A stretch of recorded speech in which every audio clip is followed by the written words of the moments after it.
like a pure fan at that time. And we are live Giants fans. Heck of a day so far. I picked a great day to go live. I mean, I was planning this a week ago. And then I'm like, you know what? I'm not really in the mood for a stream, but who knows? Someone might sign with us. And then Kenny Golladay signs tonight. I'm very excited. I picked a Kid great Blue, day.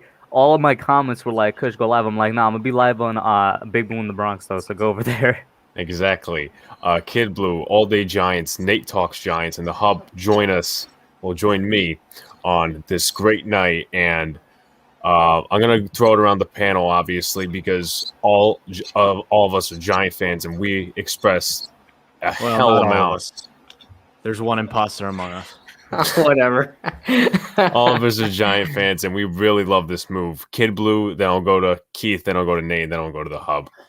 All right. Well, extremely ecstatic. Perfect timing as well. As soon as I got home from work, I mean, just the moment I walked in, I got the alert on my phone that Kenny Golladay agreed to terms with the Giants, and I was like, "Oh my God, I gotta go make a video. I gotta do something."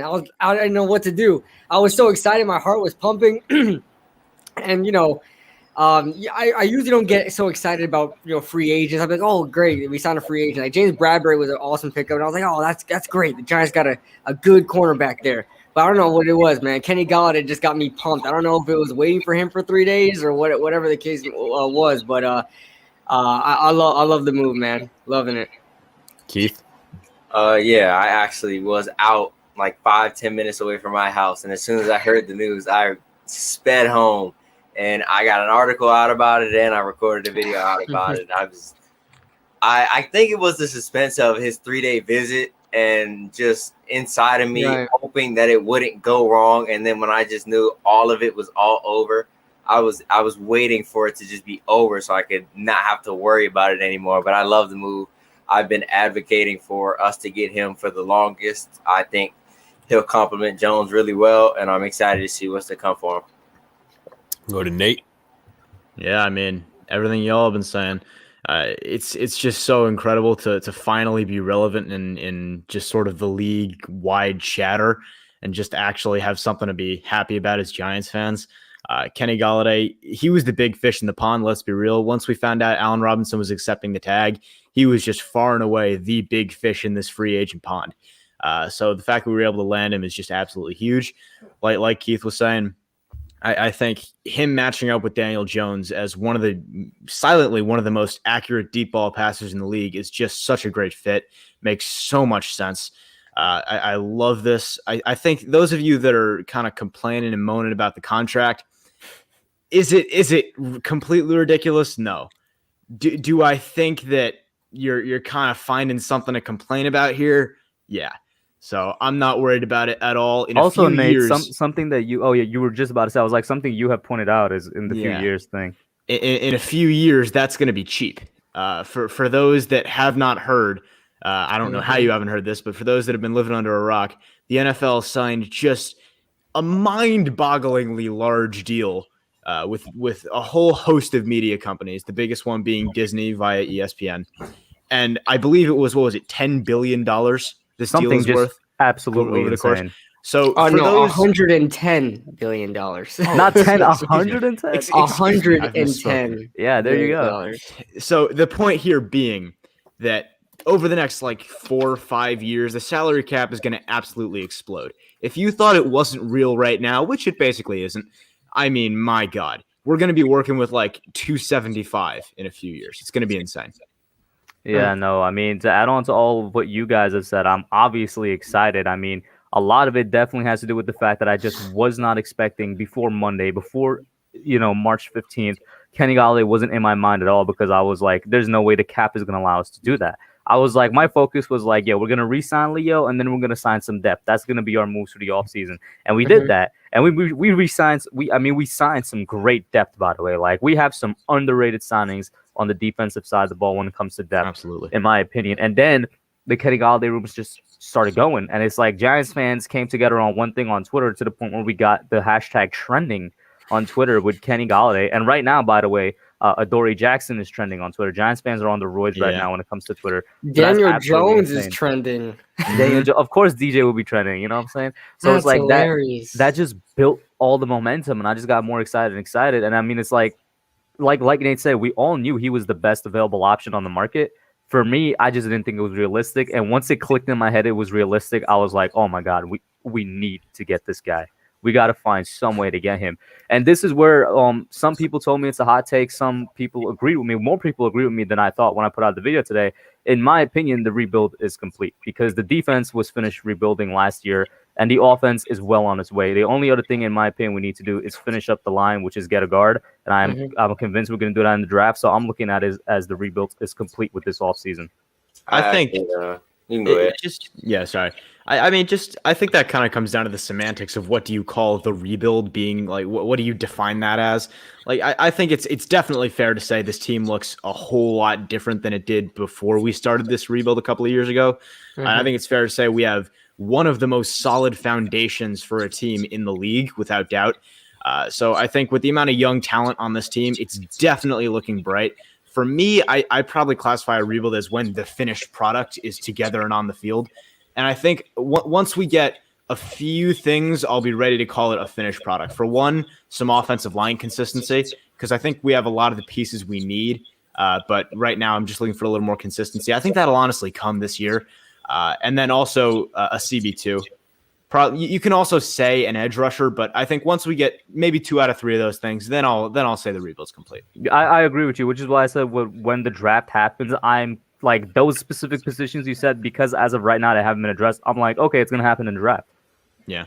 When they said, Nate really took the words out of my mouth. I was gonna say, no. I'm happy you did. You basically said everything. We basically are almost done. I think once we see, I think for me to say that this rebuild is finished is when we produce a winning season. We've had too many 6-10 and lower seasons. Once we produce a winning season, then I'll be like, okay, this rebuild is over, and now we're going to try and take it to the next step. The one thing that was kind of mind-boggling to me about the Kenny Golladay signing is like the similarities between the Plaxico Burress signing and this signing. And I think we signed Plax when Eli was 24 and Jones will be 24 in a couple months. So that was really what caught me off guard. But yeah, I think we're one step closer. We just have to plug in a few more pieces through the draft, and then we'll be ready to rock out next season. Yeah, I agree with all your points. And the thing is, obviously, offensive line help is next. And, it's not to a point where we didn't get, this big target. We got Golladay now. He said he was invested in what Jason Garrett was thinking about of an offense. And he's a good liar.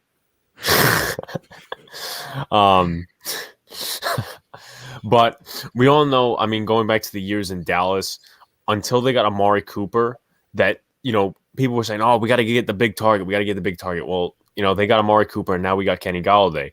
Yeah. So, now that they finally have the room with Kenny Golladay, is Jason Garrett stubborn on the offensive side of the ball? Does he get creative? Or I don't know. We'll see what happens. But also with our young core of offensive linemen, and I'm not counting Nate Solder, I'm going to stick with Kid Blue on this one and consider Matt Parrott a starter for next year.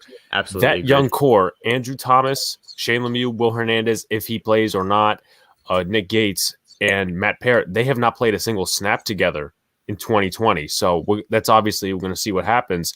Mm-hmm. And there's a whole lot of options at 11. Obviously, Absolutely. We'll get the one thing that I actually thought about before we entered this stream. Like, you know what? We're going to do, obviously, this will come later in the stream. We'll do a Giants mock draft before we do an NFL mock draft because it's so exciting now. Obviously with PFN or Draft Network, you're going to have the most dumbest rankings of them all. So, again, a lot of options on the board, Micah Parsons, wherever you want to go. I heard the other day, I think it was Benny who said it actually, or someone else, that Cosme can play guard. Really? Some draft analysts did say that. I know Slater. Slater can very easily transition guard, and he is definitely an option at 11. Zach Martin 2.0. Cosme, Zach Martin 2.0. Yeah. Yeah, with Slater, that makes a lot of sense, and that's what most people agree on, is that he can make a very easy transition to guard if you need him to. He was even asked about that, and he said, "I'm willing to play whatever the team wants me to." But with Cosme, I've not heard that. It doesn't like I didn't necessarily see that on tape. I mean, first off, with his frame and his build, I don't really see him as a guard. I see him definitely as an offensive tackle.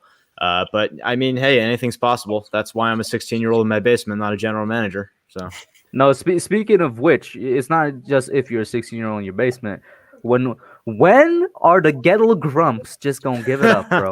Huh? I have something to say about that, but I'll let Hub finish. Like, objectively speaking, this is the second really, really good free agency in a row, and second so far really, really good offseason in a row. Yeah. I'm speaking from a point of bias because me and KB have been defending Gettleman for like most of our YouTube careers, to the point where bobbing and weaving, jabbing, to the point that where we've been called Gettleman stands and whatnot, and like so you could look at it as bias if you want to, but in my opinion, he had a good, not great offseason in 2019. He had a great offseason in 2020, and so far it's looking like it's going to be a great offseason in 2021. So I've generally been happy with him since 2019, but objectively speaking, he's been really, really good since last year. And it got to the point where people are still saying it's all Joe Judge and not Gelman. I'm just like, yo, when are y'all gonna just give the credit? I couldn't believe He'll how take much any time- excuse. I couldn't believe how many. I was going through the Twitter feed, and if you guys know Giants Twitter. I was going through the Twitter feed, and I saw a lot more Joe Judge credit than Dave Gettleman credit, and I was appalled. Gross. Of course you are. Appalled. Gross. I couldn't believe it. I'm like, okay, so I guess Joe Judge was hired as the GM in 2020. Not He must have been. Yeah, I mean, yeah. it's like the analogy I use is that if Dave Gettleman traded a 7th round pick for Patrick Mahomes, they would be mad that he didn't do it sooner. That's just what it is. That's just what Giants Twitter is. You got to find a way to live with it. Yeah. And I said to Rob Nerding Out Sports, shout outs to him. And also, before I continue, guys, their links, as in all the YouTubers on this panel right here, the links to their channels are in the description. So, guys, go subscribe to them right now. All Day Giants is obviously one of the newer ones, but still, if you guys haven't already subscribed to these great content creators, go do it now. I was talking to Rob Nerding Out Sports because he's like, these Gettleman guys will never be happy. And I said, listen, because I saw Mike Too Nice's tweet, at least I think KB was the one quoting it, and he's like, Joe Judge before free agency and after free agency. Yeah, and I'm not going to lie on here. I'm not going to, call anybody out just because I want a war. I'm going to say it. Technically, it's a factual statement. Technically, but it was so much context, though. Yeah, right. There has to be context. But he intentionally did that because he knew it was technically true. I see through that. Exactly. A lot of people see through that. And I said to Rob, listen, obviously they're digging in their ass for excuses, whoever it may be. But at some point, if you're going to say that Joe Judge was involved in personnel decisions that much, why don't we start blaming James Betcher and Pat Shurmur for past decisions? I mean, we could sit here and say, they brought in Cam Fleming or whatever, or however they perceived the other moves, but it was much more evident that Betcher was involved in some of these moves from the guys coming over from Arizona. Olsen Pierre. And I'll do you one better too. Kareem, right? whatever his name was. What his name was? Martin. Kareem Martin, yeah. And I think the problem here is that, first off, this whole thing, you can just go in circles with the logic because it's complete crap. We all know that it's ridiculous, and the logic is circular. We all know. So I think if you want to just keep spreading out the blame and spreading out the authority for who's making these decisions, which is completely ridiculous, you can do that all day long. The point is, they're always going to find a way to be unhappy. Now, I can live with that. That I can be very okay with because, hey, everybody needs something to be mad at. It's just something to vent at. If you want to hate Dave Gettleman, that's fine. What really gets me mad is when fans would rather be right than see the Giants succeed. That makes me mad. That is what Giants Twitter consists of. Yeah, I know. I'm just saying, like, if you want to hate on Gettleman, that's your business. But I can't justify hating on Giants' success. I can't justify that. It doesn't make sense. And, what is complaining? Real quick, by the way, these are the same guys that want to see Leonard Williams fail as well. Mm-hmm. Yeah, exactly. Yeah, a good point by Kush there. Actually, on a different point, arguing with people, I got into a dispute with a Bengals fan because I tagged the Bengals. Right. I think it was in my stream or so, was advertising and whatnot. And he goes, "Oh, let me pull it up real quick because I'm not gonna, misquote anybody." While here. you're pulling it up, by the way, our Sibleton just tweeted a few contract details about Golladay. So we all know 4 years, 72 million, 76 max value. Currently, it's 28 million guaranteed. If he gets to the third day of the 2022 league year, an additional 12 million guaranteed is going to be on there. And in 2021, he gets a $250,000 game bonus per each game and a $250K workout bonus for each workout in 2022 to 2024. And then if he's still on the roster from 2022 to 2024, it's a $4.5 million roster bonus. So what it sounds like to me is a good amount of it is in basically bonuses and incentives. Yeah. So I think when we talk about this, the one thing I will say is that a lot of that is based on roster bonuses and when and where he's going to be on the roster. Let's be real. Short of like any bad injury, knock on wood that it won't happen, he's going to be on the roster for a while. Like I expect him to be here for the rest of his contract. Exactly. And I think the point here is less that there's voidable years because we don't want to void the years anyway. We want him to be here till he's 31, balling out till he's 31, and then we'll go from there. I think the point here that a lot of people don't understand, and I touched on this briefly earlier, is that as the cap expands, those contracts are going to keep getting bigger. People think, they think that just because all these players were going for average annual value of like 8 million was Juju this year, then it makes no sense that we sign him for 18 per for 4. The whole point is that they took 1-year deals. So that next year, when the cap is normal again and the cap gets bigger, they can take giant deals. Yeah, if we had signed Golladay to a 1-year, however many $1 million deal, we're just going to have to pay him more next year. And the same thing if we gave him a 2-year deal. The money is just going to keep expanding. I am just happy that we signed him for less than his market value was at the beginning of the season. Oh, yeah, because let's not forget, this guy was like going 22. for like 20. Yeah, he was like going for at least 20. And Alex, you're right. Juju did take a pay cut, but he took a pay cut in part so that he could stay with a team for 1 year so that he could hit the market again. Juju's a mess. I just don't know why you would do that, to be honest. I mean, someone did bring up on a different stream or something like that. Juju doesn't want to go to a different locker room and experience what other teammates would feel about his TikTok clowniness. And I'm like, yeah, that's a good point. But, I don't know. What was the Chiefs offered him the most money? I think it was, right? The Chiefs were offering him money. And it was an incentive-laden deal. Yeah, and I didn't get that either. I don't think he fits the Chiefs offense, but that's just me. I mean, they could use another receiver. I would have used another receiver.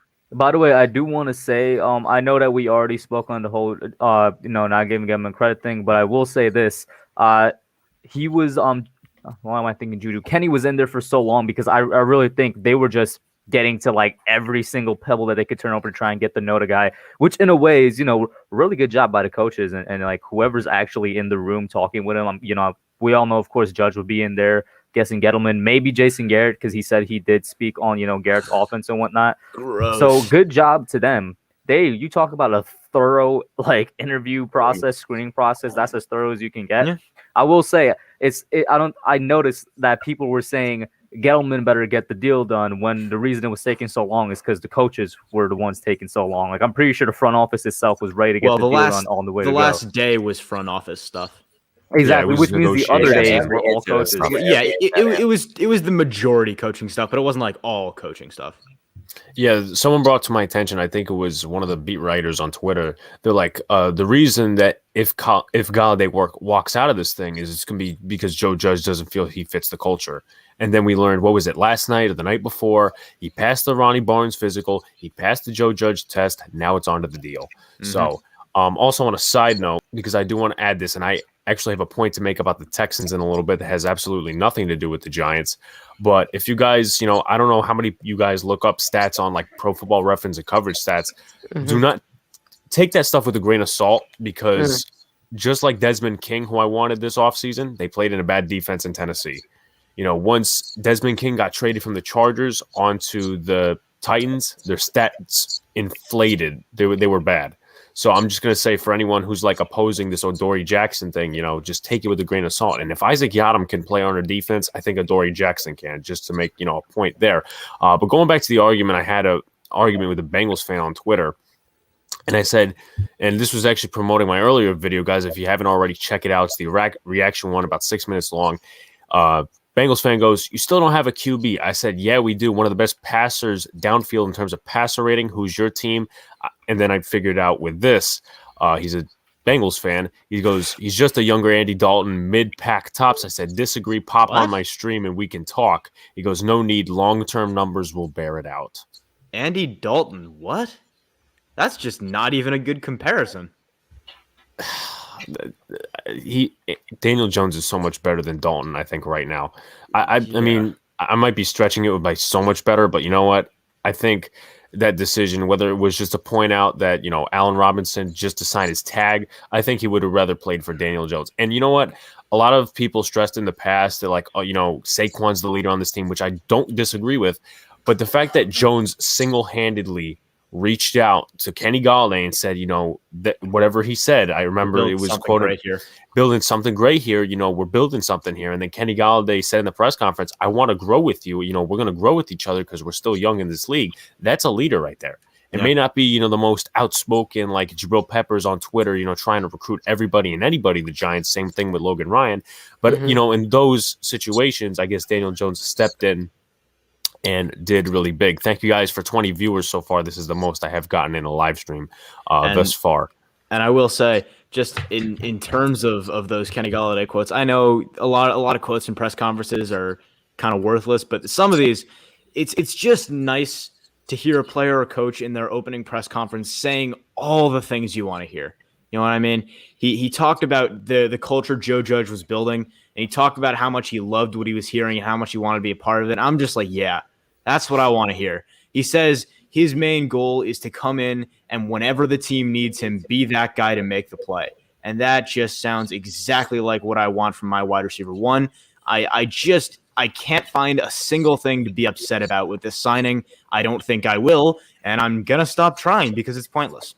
Yeah, before you continue, Alex, I want to say the amount of people that I said that I saw on Twitter say overpay. Like, this is first of all, like you said, his market value at the beginning was 20 plus. So one, we got him cheaper than what his market value was. And then on top of that, this is the guy who you want to excel your quarterback, who you want to be your franchise guy. You have to get him. You have to bring him in however you can. And then alongside that, I wanted to ask you guys that one, I wanted to see like on a scale type of thing, one being not going to change it all to 10 being a Josh Allen type of leap. Like, I know they brought in Stephon Diggs. What rate do you think this signing will boost his level of play or boost his game? I'm gonna say a 7. I think it's a 7. I think first off, Kenny Golladay is a really great receiver, but I think Stephon Diggs, in terms of aiding a quarterback's development and aiding Josh Allen, I think the match was just so perfect as a separation receiver, which is so much what Josh Allen needed so badly. He needed a guy that was going to do exactly what Stephon Diggs did, and just because he's a separation receiver, I think it helped a little bit more. But just like I touched on earlier, the fit with Golladay and Jones is impeccable. I mean, the fact that he's a great deep ball passer and Golladay is a great deep ball receiver, the pieces just fit. So I think it's going to be really, really helpful. The only reason I'm not quite going to put it on that same Josh Allen, Stephon Diggs level, and first off, I'm pretty sure what you meant was not the same type of leap, but in context, like how much will it affect your record. So the only reason I'm not going to put it quite there is just, again, because of the nature of what Kenny Golladay is the fact that he's a deep ball receiver. And I think we're going to be depending a little more on how this offensive line shapes up. In Buffalo, they really, really built up that offensive line for Josh Allen. And then Stephon Diggs was the final thing, and boom, they were ready to go. Kenny Golladay might very well end up being the final piece on this offense, but a lot of our pieces still need to develop. And a lot of that's going to take time. So I think it will definitely have a huge effect on Jones's career, but maybe not as immediately as Stephon Diggs did for Josh Allen. I would like to say shout outs to Authentic in the chat. The link is somewhere up in the chat. If you can find it, or if you want me to repaste it, you can join. I also got Benny in the studio, which I'll bring in just about a minute or so to talk Giants with us. What was I going to say? Oh yeah, I got into an argument with the Eagles fan just now, and I don't know where that's from because I quoted somebody who was talking trash on the Giants, and he's like, oh, meanwhile his Twitter name is Howie Roseman Sucks, which doesn't make any sense. But he's like, oh, the Giants, their Giants fans were begging for the Eagles to beat the Washington football team. I said, times have changed. The Giants and the fans have taken accountability. And I said, oh, nice offseason you got there. Doing great, doing great, my friend. So, I mean, just some of the reactions, and as I said, going back to before, I said this on Hubstream on Tuesday. I said, what did I say? I said somebody, and Keith knows who, or at least if he was active in that chat at the time, he said, Dallas is doing better than us right now, and I got into this whole dispute with him because I'm like, sure, the defensive pieces are coming back. They also signed Keanu Neal, by the way. But what I'm saying is that, the defensive pieces, yeah, sure, for sure, they're coming back. But they were 1-3 before Dak got hurt last year. Sure, Dan Quinn, he coached the Seahawks how many years ago, but it could be a thing that I just don't know. It's going to be interesting with what Dallas does, but I do not have all the confidence in the world in terms of contracts and stuff like that. Meanwhile, let me bring on Benny, who is in the studio. And while Benny's coming in, just in terms of the Cowboys defense, I think the biggest thing for me in terms of why I don't think the Cowboys are a huge problem for us long term, I think Washington is a much bigger problem for us long term. And it's not just because they have a much more talented roster. And at this point, let's be honest, they do. The Cowboys have an incredibly talented offense, but outside that receiving room, they have some problems to figure out.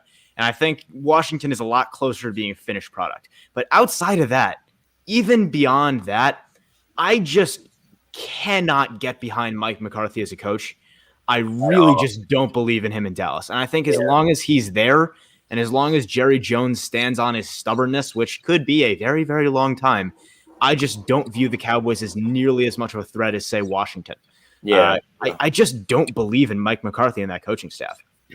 I agree with that 100%. From the beginning, he made questionable call after questionable call. One I remember at the top of my head was when he decided not to challenge the Dante Pettis call in the game against us. It was like his crucial game calling just wasn't there. As a head coach, that's what you need. And easily out of the 3 NFC East coaches who were new, including himself, he was the worst one easily. Oh, yeah. I think Dallas right now they're enjoying themselves. They've been winning because as they've been winning, the other NFC East teams have been rebuilding. Washington and us, we've been rebuilding, trying to grow and grow and grow. So they've been picking us apart while we've been growing. But now that growing is starting to finish. So now that we're about to be complete, they're about to realize that, okay, we don't have a complete roster. Dak can't carry us the entire way. So now that Dak is about to meet that threshold, their defense is going to get picked apart and Dak's not going to be able to compete.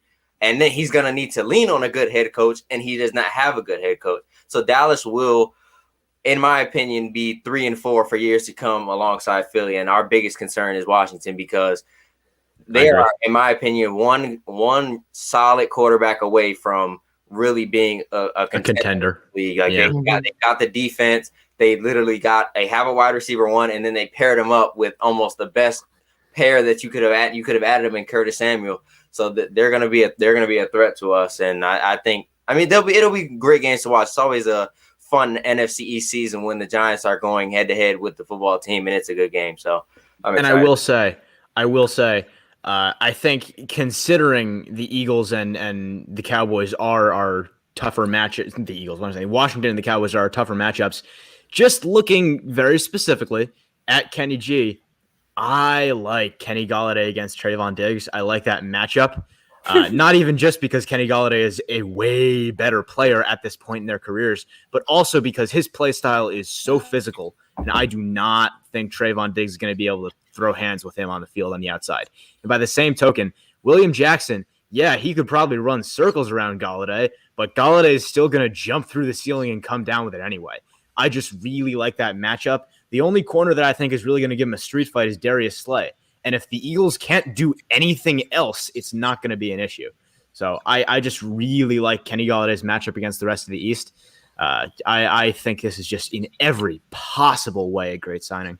One thing I wanted to add. Oh, yeah, go ahead, bro. One thing I'll let you go in a minute. One thing I wanted to add was the fact that, in my opinion, this is going to be like career years for guys like Slayton and Shep, depending on if we add another receiver or whatnot. But like, you have to understand, like, Slayton was our deep threat guy and our sole deep threat guy on this team this year. So teams had to look out for him. He was going against cornerback ones each week. So alongside Shep too, who battled injuries along the course of the year. So he wasn't there at all times. And then we all know the Evan Ingram situation.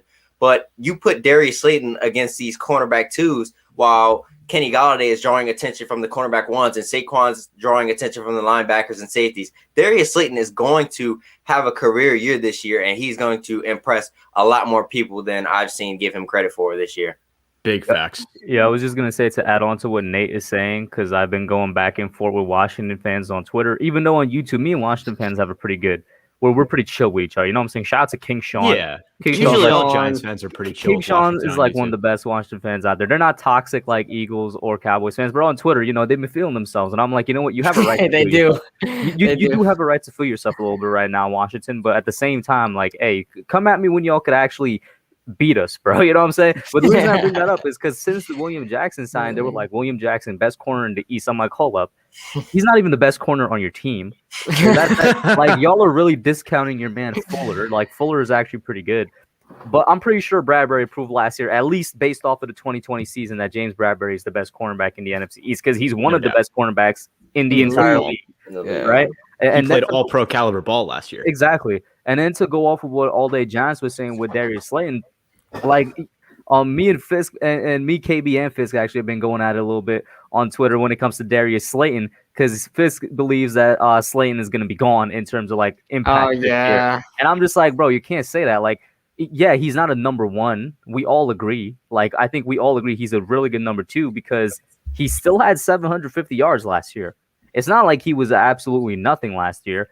As a number two, this dude could be a beast, which is why if we don't take somebody in the first round still as a wide receiver, I'm going to be fine with it because I'm like, honestly, Slay is going to be a really good number two. He's going to be the number three actually behind Shep and Golladay right now.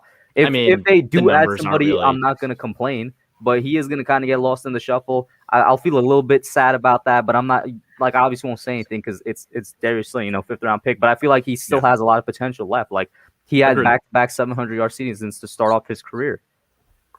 And I think it's all good and well to be enjoying watching Darius Slayton play well, and I really hope he does. I have his jersey upstairs. But I think in terms of if he does get lost in the shuffle, that can only be for good reasons. The only way that's going to happen is if these guys that we bring in through the draft and through free agency are just balling out. And you can't be mad about it. So, I mean, as much as I love Darius Slayton as a player, hope he finds even more success, and I think he will. I don't think he's going to get lost in the shuffle. I still think he has a very defined role to play in this offense as that second outside receiver. But if he does, so be it. The whole point is to score points, put the ball in the end zone, and however we do it, we're doing it. So I'm good. Yeah, I really have a good opinion a good feeling about this wide receiver depth because, Agreed. John Ross getting him and, it opens up the offense to some extent, obviously, then getting Kenny Golladay, still having Dante Pettis on the roster who, was pretty good at the end of last year. I just have a really good feeling about it. And, obviously there's been discussions. And one thing I really hated about the Deshaun Watson talk, besides the clickbaitiness about it, is, if Daniel Jones is not the quarterback of the future, you don't tear it down. And just put aside the Deshaun Watson stuff. You don't tear it down. In my opinion, if Jones is not the guy, and maybe if you're not in a position to take a quarterback, you go out and trade or sign a veteran guy. Because if you have an ideal situation around him with a good defense, some weapons around him, maybe he's just not doing his thing, you go out, get a veteran. Now, the thing with Deshaun Watson is you'd be trading Daniel Jones, Saquon Barkley, and how many more, players on that list or first-round picks just to get a quarterback that's going to be counted $40 million against the cap in the future. I mean, that will obviously, you have to take that with a grain of salt because obviously with a new TV deal and everything else. But let's see. Sean says, heard Philly wants Watson now. Yeah, apparently Philly fans are going irate over that. I've actually, what are they going to give up? That's what I was going to lead to. And I was going to say, in my opinion, Philly's roster right now is really bad. Like, the defensive line is old. They're not bad. They're not playing bad, but they're old. Graham is 32. Cox is aging, and Slay is like 30 plus. So if I would actually advocate for them to trade because you understand, like, Watson is a great quarterback, top 5 easily. He went 4-12 with the Texans. With what the Eagles would have to give up to get him, they would be an even worse roster than what Houston had. So they would be in the same place. A quarterback can take you but so far. You put Mahomes on Jacksonville's this year's roster, and he may win 4 to 5 games. You need a team to surround him with, and Philly doesn't have that. They'd have to give up multiple first rounders, including this year. So you're throwing away Jamar Chase. And they probably have to give up a second rounder. So they wouldn't be able to add pieces. And he would also take that contract, and they would be in even worse cap shape than they are now. So that would set them back a lot more than it would help them. But let me tell you something. Whoever Sean put that comment, I want to see the source because Philly fans think they're getting every player. Okay, the Philly media think they're getting every single player that is on the trade block, every single player that's in free agency, every single player that's in the draft. So we gotta figure out where that source is coming from because I've been hearing those Watson to Philly things since it started, but as a little voice. But just because it's the fans that really hype it up, and then they all wanted OBJ, and then that was a big story, and that never happened, and then all these other players, all these other big name players, are supposedly they're about to go to Philly. So I got to see that for sure. But I wanted to get Benny's take on it because he was in here, but he's having connection issues. Yeah, it's kind of like what was I gonna say? It was like me, Sean, Luca, and that stream with the entertainer. It was like popping in and out and in and out. But that here big see this time he comes around, Hub.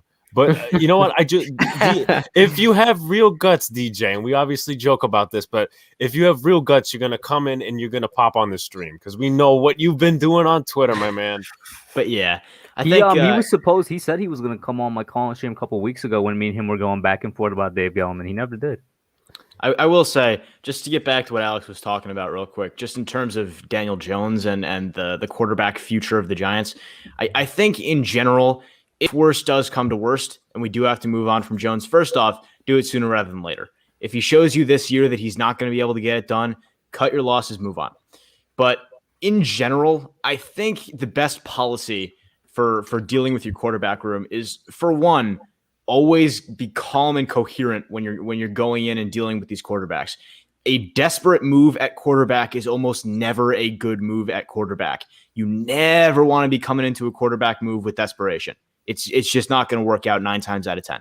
Mm-hmm. And for another thing, you kind of got to be careful about where you intend to go with that. Because a veteran is a good thing in concept, but in general, veteran quarterbacks that are good enough to take you somewhere aren't going to come open too often. I know there's been a lot of quarterback carousels recently, but I just don't love the amount of capital we'd have to give up to trade for someone now in terms of the next couple of years because we don't have that much.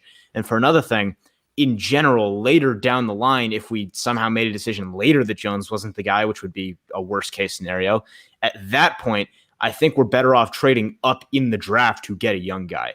So in terms of that kind of thing, I think the best case scenario is that it's a moot point. Jones comes in, balls out. We don't even have to worry about it. And honestly, the more I think about it, the more I rewatch some of these late second half games, the more I think it's going to happen. I just really I have a good feeling going into this year. Now, this was you mentioned it, trading up a bit, but I mentioned it in my video that I recorded today, but it was a bit of I'll admit, it's a really hot take, and I don't see it happening but Penny Sewell, in my opinion, is the number one tackle on everybody's board that I've seen. I think he's arguably the most talented tackle that we've seen in years to come. Yeah. But I said, like, Atlanta, they don't need, unless they're going full rebuild and going quarterback, with the 4th pick. I do think Gettleman could ask them, like, what do you want for us to trade up? If Miami goes Jamar Chase and doesn't go Penny Sewell, I wouldn't be that mad at giving up a little bit to go to 4 to get Penny Sewell, because that would help us a lot. All day Giants, I'm gonna respectfully disagree and say I will be mad because go ahead. Because like there's literally no reason for us to do that right now. I mean, like I think we're at a point where I wouldn't go as far as to call the number 11 pick. You know what I'm saying? Just do whatever you want with it at this point, like which is basically a luxury. I wouldn't go that far, but it's like you're looking for a tackle. You're still gonna get a really good tackle in Slater probably. If not, you're gonna get a guy who some people view as the best pass protector in Darisaw, or you're gonna get so much. Like even before the Golladay signing, I've been on record saying the number 11 pick is a really sweet spot for us in this draft. Like you could get a lot of good options there. That's why I was never never did I ever think trading up should be an option, because it really shouldn't. Like you're gonna get any position there. And to expand on that, first off, in terms of trading up in general, I mean we have 6 picks in this draft, and we don't have so much excess talent on this team to be able to trade guys that freely. So I just don't want to trade up, period. But I think in general, if we were in a vacuum able to trade up and it wasn't really a capital issue, I also probably in this situation wouldn't be trading up for Sewell. Not so much because I don't see his potential, but just because, and I think straight up between you and me all day Giants, I'm just not as in love with him as you are. I think he's got a few solid years in the league to look at before he's really going to hit that potential. He's got a good bit of technique stuff to work out outside in the run game, in the pass game as well, and his kick sets. Very often he does make those incredible blocks, and it seems like the guy flies 5 yards backward in the air. But just as often, he'll come back in his kick set, and for some reason, he'll just catch the guy, and he won't really try and make that big impact block. That's some coaching stuff. And I think it's the reason why a lot of people, myself included, feel that a move to guard might not be a bad idea for him early in his career until he figures that stuff out. So I think if I'm going to trade up for a guy that high at the 4, it's got to be someone that's going to step in immediately and day one do what we think Penei Sewell is going to do a few years from now. Guys, to be honest, I take back my slander against the Washington football team fans because of what I just shared here. If Alex can add it real quick, I'm going to take it down immediately. We got a Washington football team fan defending us against PFF. That's what we like to see. That's man, let's go. That's what I'm talking about. You know, I love y'all, bro. That confused me when I saw the odds. I didn't believe that they had Philadelphia above. I can't believe I cannot believe they're giving Philadelphia a better chance than us. I don't even care if it's just by 50. I can't believe they're getting a better. First of all, they just fired their coach. They just got a new coach. They're dealing with the same quarterback they had, Jalen Hurts. They got rid of a ton of wide receivers. They're coming off a terrible season, in which a season that they signed literally nobody. The only person worth noting that they signed this year was former Giant safety Andrew Adams. That is it. Oh, the guy, the guy from the Vikings last night. Anthony Harris. Yeah, they robbed him. Drew Rosenhaus should Anthony be fired Harris is for going to that. the Eagles? You didn't hear about this? It feels like every time a move happens and you're on this stream, you're shocked. There's stuff I just don't know about. Hold on, what? It's a 1 year. It was a 1 year deal. Yeah, you know what? $5 million? Honestly, I said this. I don't know whose stream I said it in. That's highway robbery. I mean, come on. Eagles. How the hell did they get that? I mean, they pulled it. They pulled it where the sun don't shine up. I gotta get to some comments here. I have not been keeping up, so that's just my fault here. Shout out to Sean, guys. If you haven't already, obviously subscribe to the guys on the panel. Every Monday is the Boys in the Big Apple podcast. We will be grading some of the teams in free agency. I do have some points to bring up about the Texans before we let on an infamous Giants Twitter guy. He's actually in the studio, Hub. Word. Let me go to Nathan McCartney here Hello, Nate. What's up? Hey, if somebody wants to smoke, I will give them the smoke, man. Nate, is your full name just Nathan need to Nathaniel? Just need to Nathan, continue Nathaniel. working on the O-line. The defense is good and will improve. Everyone coming back from injury. We also added weapons with KG, Ross, and Rudolph to the offense. Okay, guys, more important information about the Golladay contract. Right now, according to Dan Duggan, if this is true, this is amazing. The current cap hit for this year for Kenny Golladay is just $5.3 million. No. What? No. way. Oh my god! No way. That's not. Just No 5 way. points. This is Dan Duggan, bro. I fail to believe that. Dave Gettleman. Dave The Gettleman Giants, and Kevin the Abrams. Giants right are now. doing some Yeah, next it's a lot of level. shares screens. 20.2 Kevin mil. Abrams, Bro, Dave a lot of Gettleman. Bro, They spread it out. The Gettle- numbers work. Gonna The share numbers screen. work. Dave Yeah. Gettleman might be the smartest freaking That's amazing. GM. Him and Kevin Abrams. And I don't understand why a lot of people trash on I Abrams. just shared it, by the way, You- Alex. Hold on. Hold. 2020 passed. It's 2021 now. No, it's Well, a he's typo, no retweeting with doubt. Kenny Golladay, so I'm assuming it's a typo. Yeah, that's a typo, no doubt. Yeah.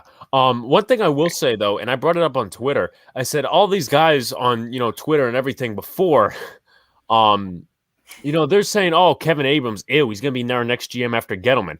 How is it so bad right now when he's doing this type of contract negotiating? Yeah, I was. By the way, important to note there, he did say don't have the full terms yet, so the numbers may be off, but generally He said expect around that something range. around like that? Yeah. something like that. So Hopefully, we do. The get our only, quarter two. yeah, because like I expected it to not be 18 mil cap hit this year. I thought it was going to be something like 13, 14, maybe 11 at the lowest. If that's 5, low key, they might make a serious push at Jackson then. they might. I do have some to add, and this came out today, which actually I like. Kyle Fuller obviously went to the Broncos, and they got Ronald Darby as well. Yes, I So love Farley that. or Surtain, at 11, I really Give like us it. Farley.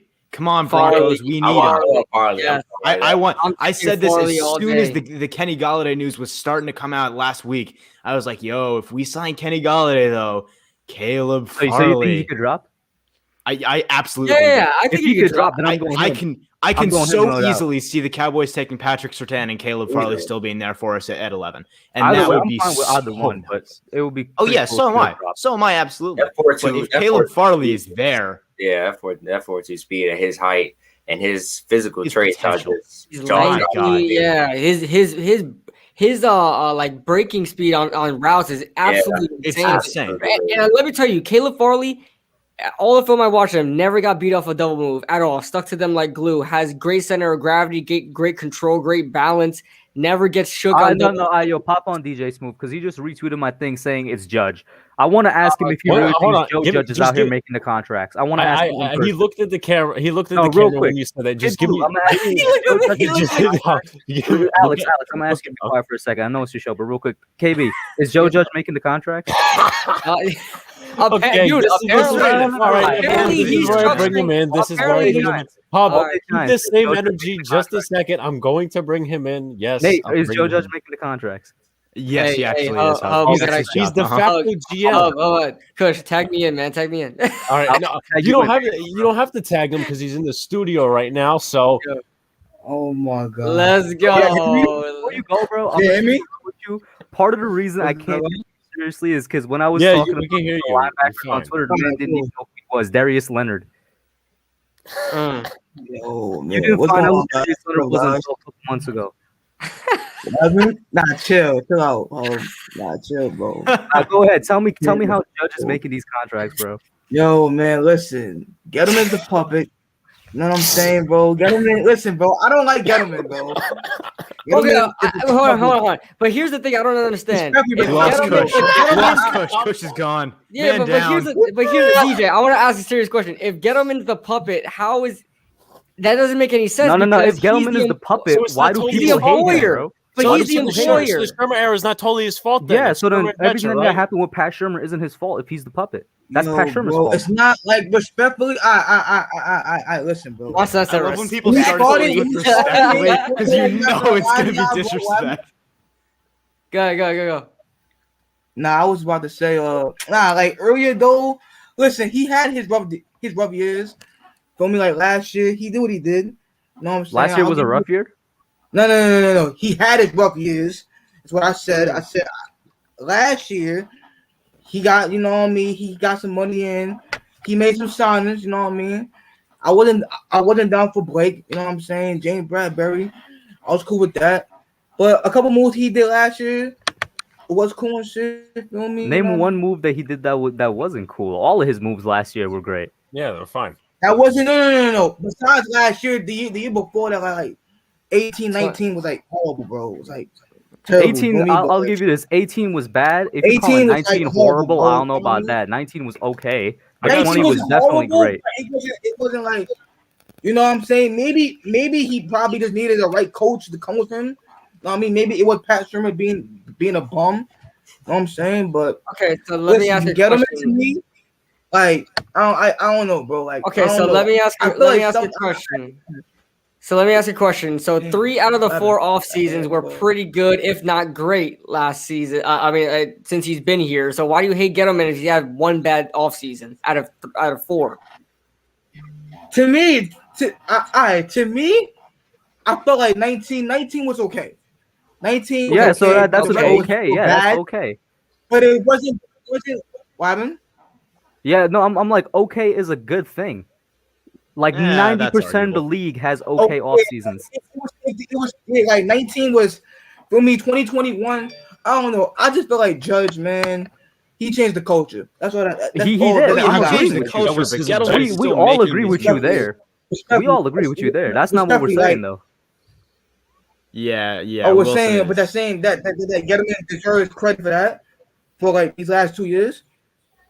Not If you're Judge. telling me he Hold on. doesn't, then you don't know how a football team works. I'm sorry. I have a point to make, Isaiah which I made earlier. Isaiah Wilson got cut from the Yeah, team. that was like This was hours yesterday. ago. That was like Jesus, yesterday. dude. What the That hell? was a minute ago. That was yesterday, bro. John, if Maybe you I see tagged you in Bro, it as I a work joke, like 50 bro. hours a week, man. Bro, I don't know. tagged you in it as a joke because we were having that debate who was the bigger bust. I'm like, KB, he's the bigger bust, Oh bro. my god! So what? They brought him in the room and said, "Do you want to play football?" Oh, not really. Oh, then why are we trading? this man Isaiah Okay, Wilson, are you finally ready to admit that Isaiah I already Wilson is a did. bigger I bust than already Corey Davis? did. You Nate, did? I already did. Yeah. Say See, it to now my you're face.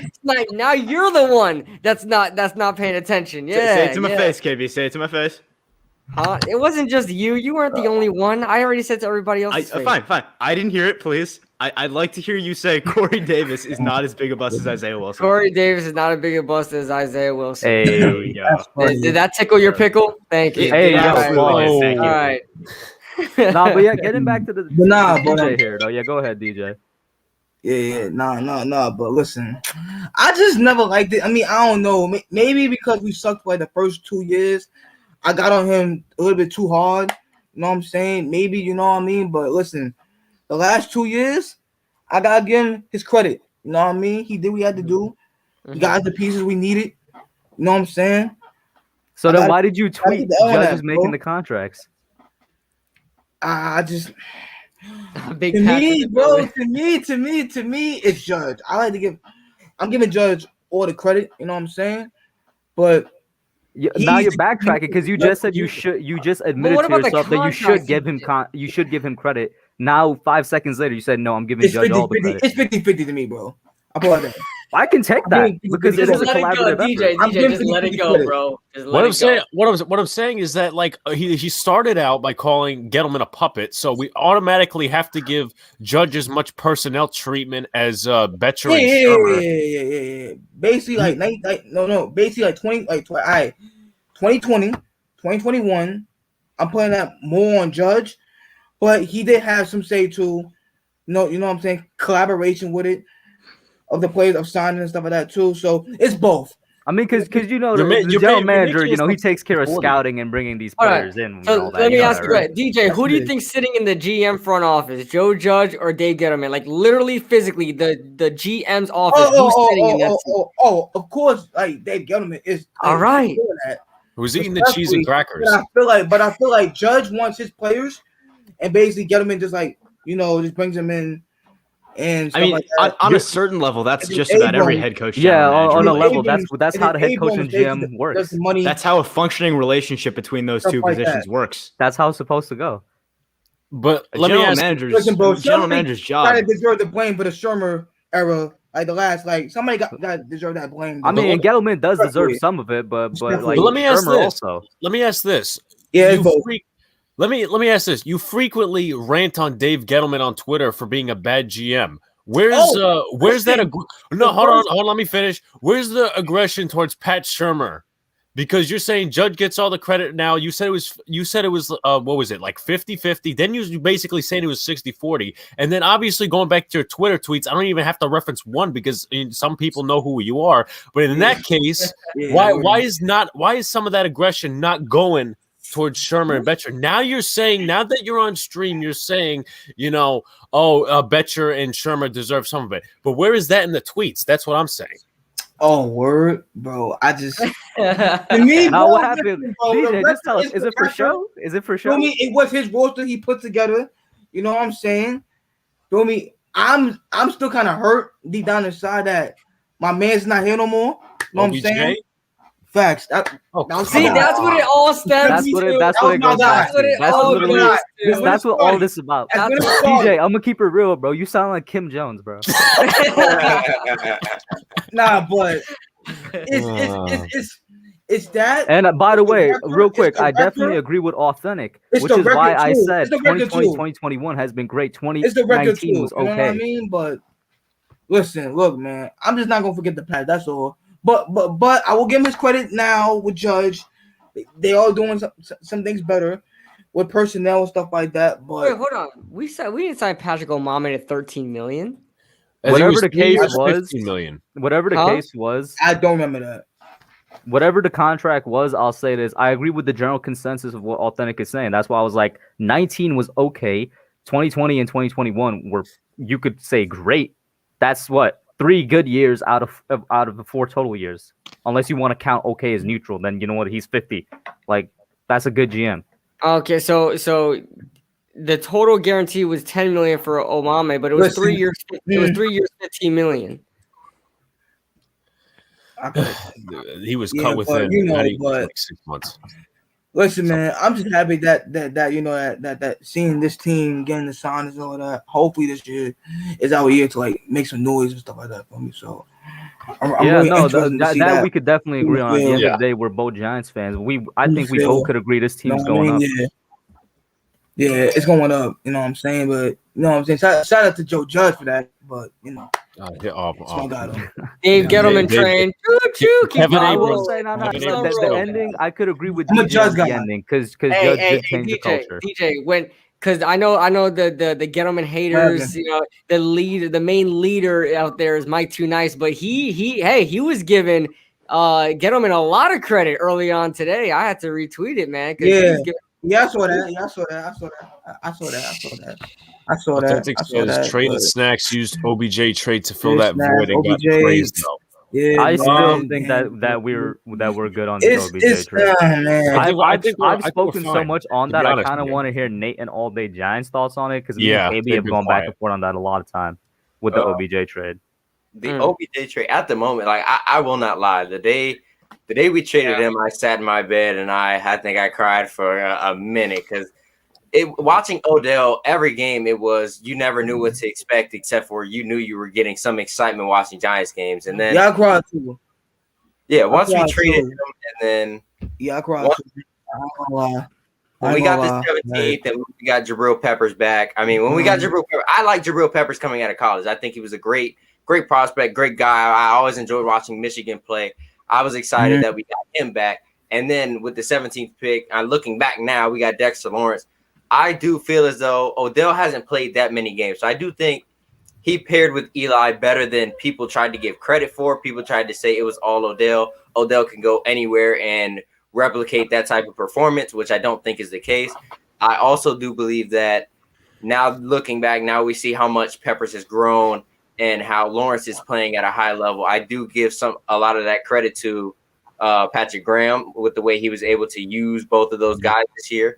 But looking back, when I first saw it, I was very disappointed. I was sad. But looking back, I think we wouldn't be the team we are today if we didn't make that trade. Agreed. In general, my thoughts on all of this, my thoughts on the OBJ stuff and the Gettleman stuff is at this point, I just don't care anymore. Maybe it's because this has been beaten to death by content creators, by people on Twitter. It's just been this same argument for so long. And at this point, I'm sorry. I understand that it's a really emotional thing. I understand being attached to players. I'm really attached to some players too. But on some level, it just doesn't matter anymore. It is firmly in the rearview mirror. The players that we did get back from that trade are starting to do their own things now. OBJ is figuring out what his future in Cleveland is. At this point, it is just so far in the rearview mirror for me. I just don't care. And in terms of the whole is it Gettleman, is it Judge thing, my opinion is that it's probably somewhere in the middle. I think they have, as far as I can tell you, they have a very healthy working relationship, which is incredibly important. That's the thing I care about. But in terms of who's making the decisions, as long as they're good decisions, I don't care. As long as they're helping the team get better, who cares who's making the final say? As long as it's working, it's working. So I don't care. I must say, and going back to same here.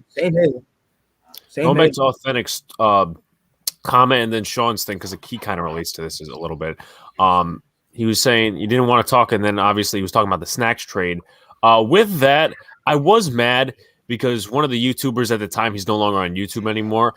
He kind of got me riled into that, where I agreed with him on the snacks trade. I'm like, why did we just trade him for a 5th-round pick? Then I understood afterwards, it was a salary dump. He was not a part of the future. So I kind of, it's kind of one of those things where you're in the moment, you're just raging about it. Mm-hmm. And then later on, you're just like, oh, okay.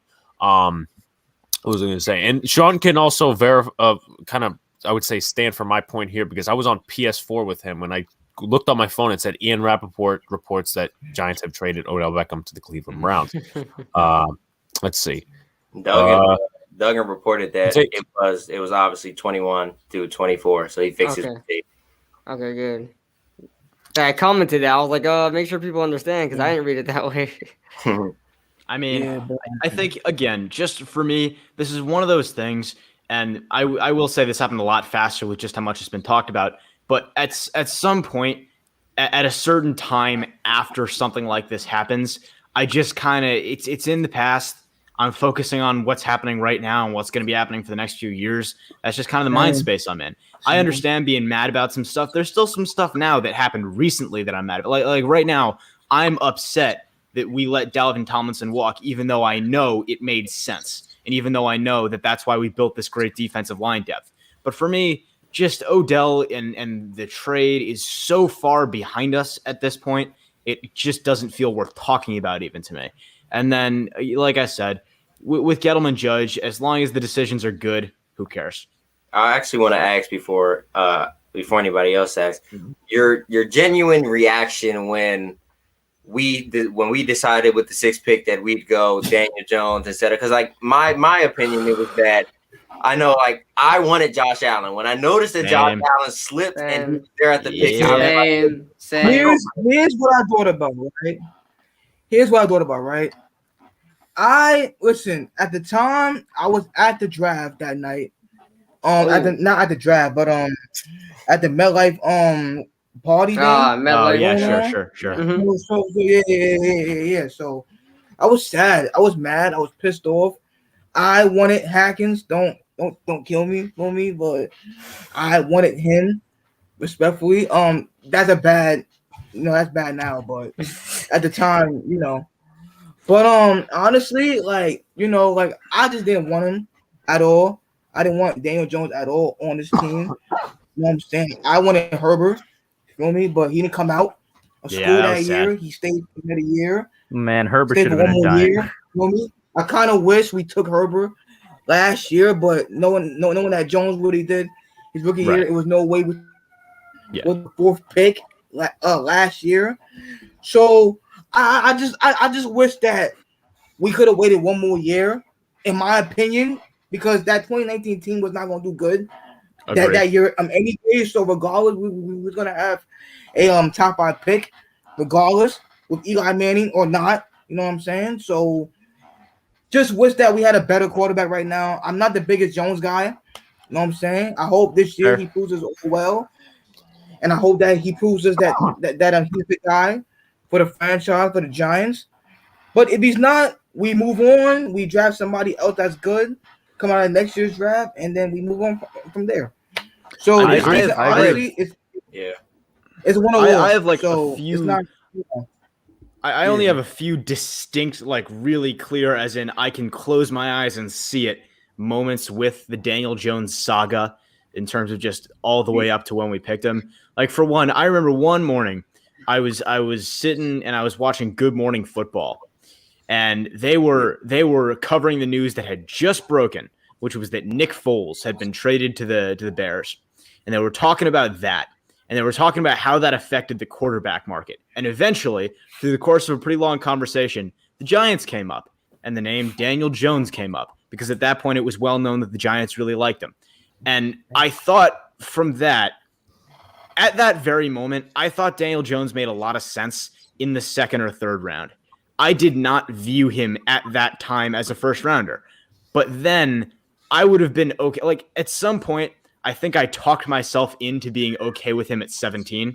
That was sort of by the time the draft rolled around, that was the mentality I was in. Because I remember also distinctly sitting upstairs in my room watching the draft, and I'm staring at the TV, and I'm thinking to myself, okay, I want to do Josh Allen here, and I want Daniel Jones at 17. And that was the best case scenario to me. And I swear to God, I screamed louder in my life than ever before when I heard Daniel Jones, because I just didn't like it at the time. Now, that's the in-the-moment reaction. That's the emotional in-the-moment reaction. So, real quick. I think me and Kush we're screaming. All right. No, we didn't scream that one. We weren't together in the 2019 draft. Oh, we weren't together. Yeah, we were for 2020 when we did Andrew Thomas, and we were screaming for that because we wanted him so bad. Yeah. But Andrew for Thomas, DJ, we wanted Andrew Thomas, but yeah. Listen, like I just wish that like I said, maybe if we took Allen, maybe 2020 we would have had Herbert, and maybe right now we would have been probably in a better situation.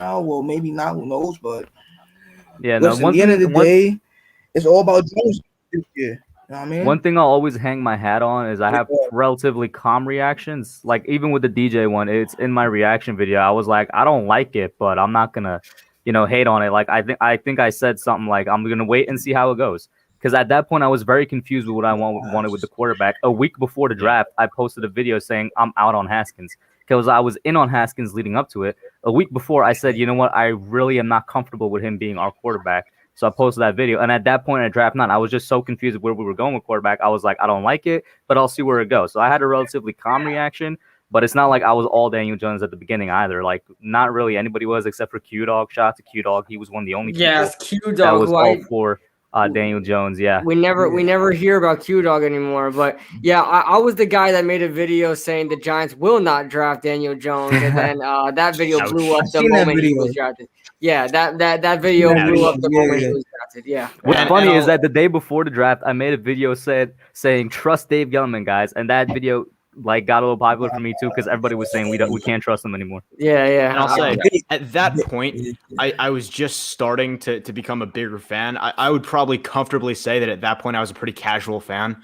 I wasn't really as into it nearly as much as I am now, but certainly I was just starting to get into it. And one of the first things I noticed about Dwayne Haskins when I was looking at the quarterbacks in this class was just I didn't like how he carried himself.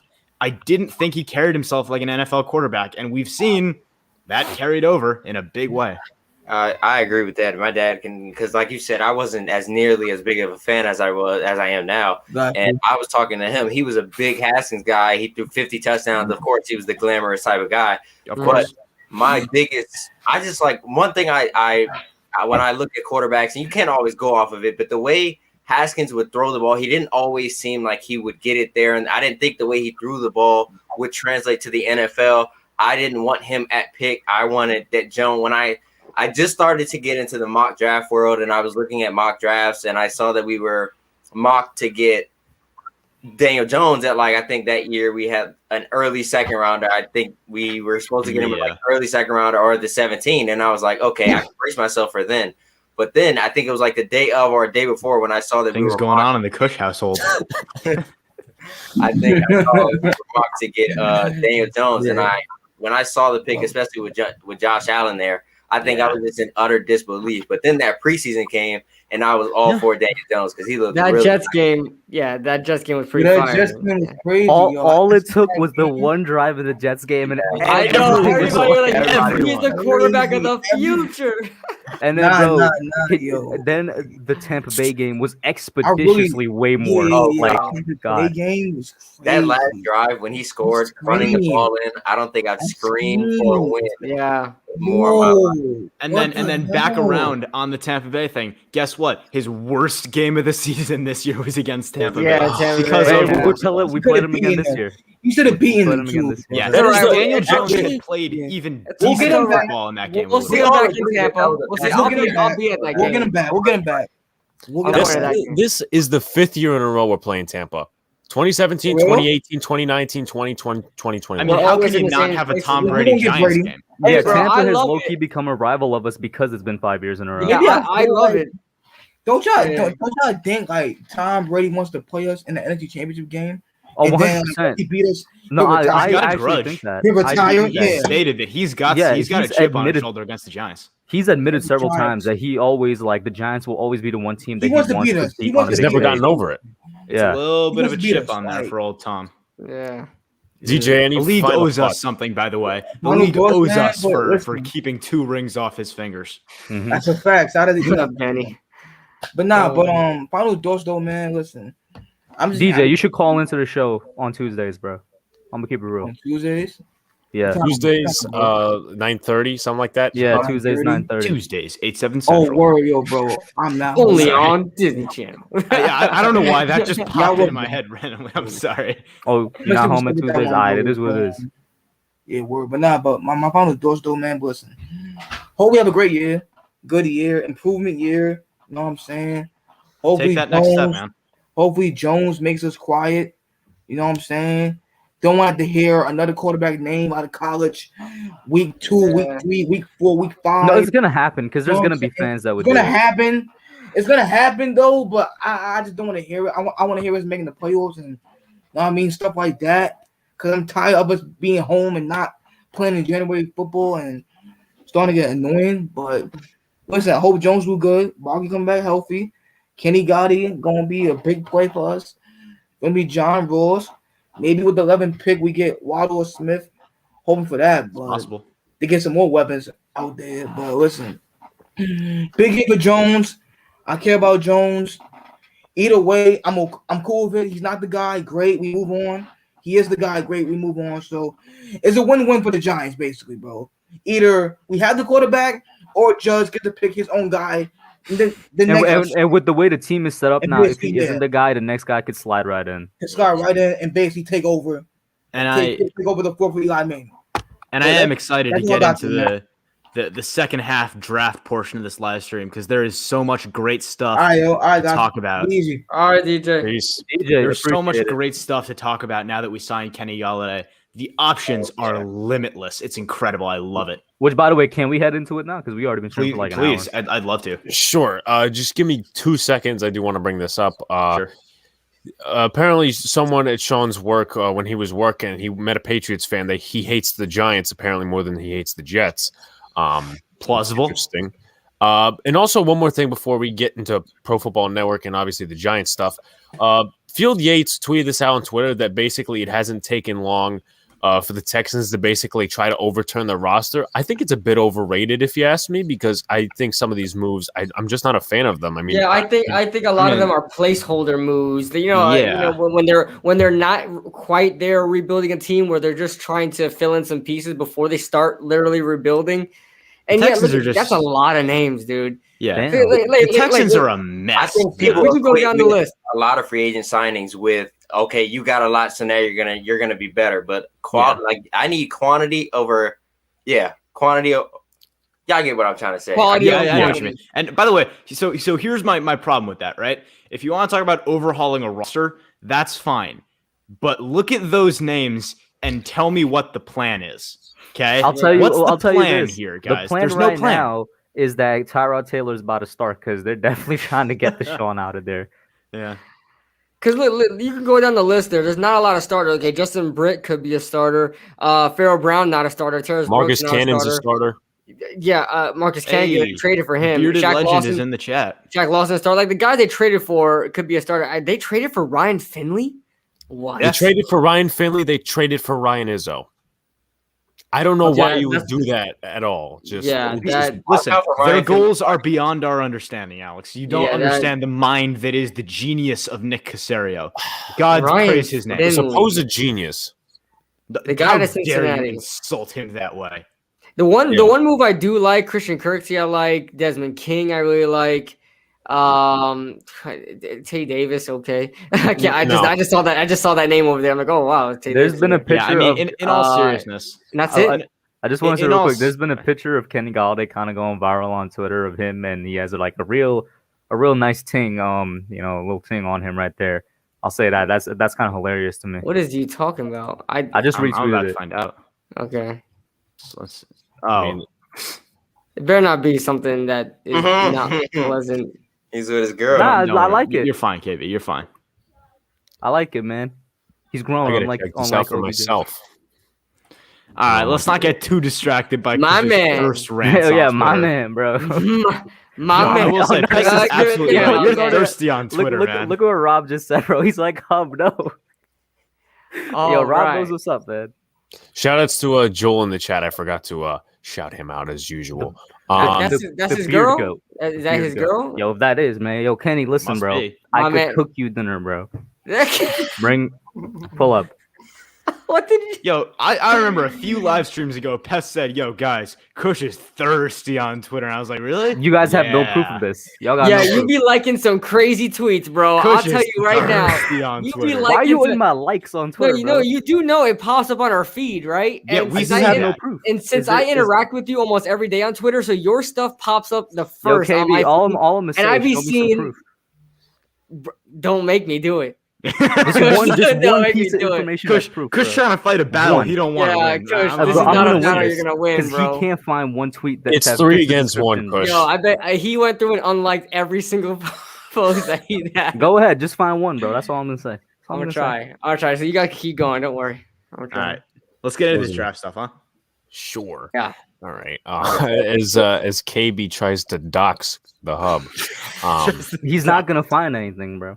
Yeah, My I Twitter highly- consists of honestly, football, I highly doubt You that. Football, lying, music, Kush. comics, movies. That's what my Twitter consists of, bro. False.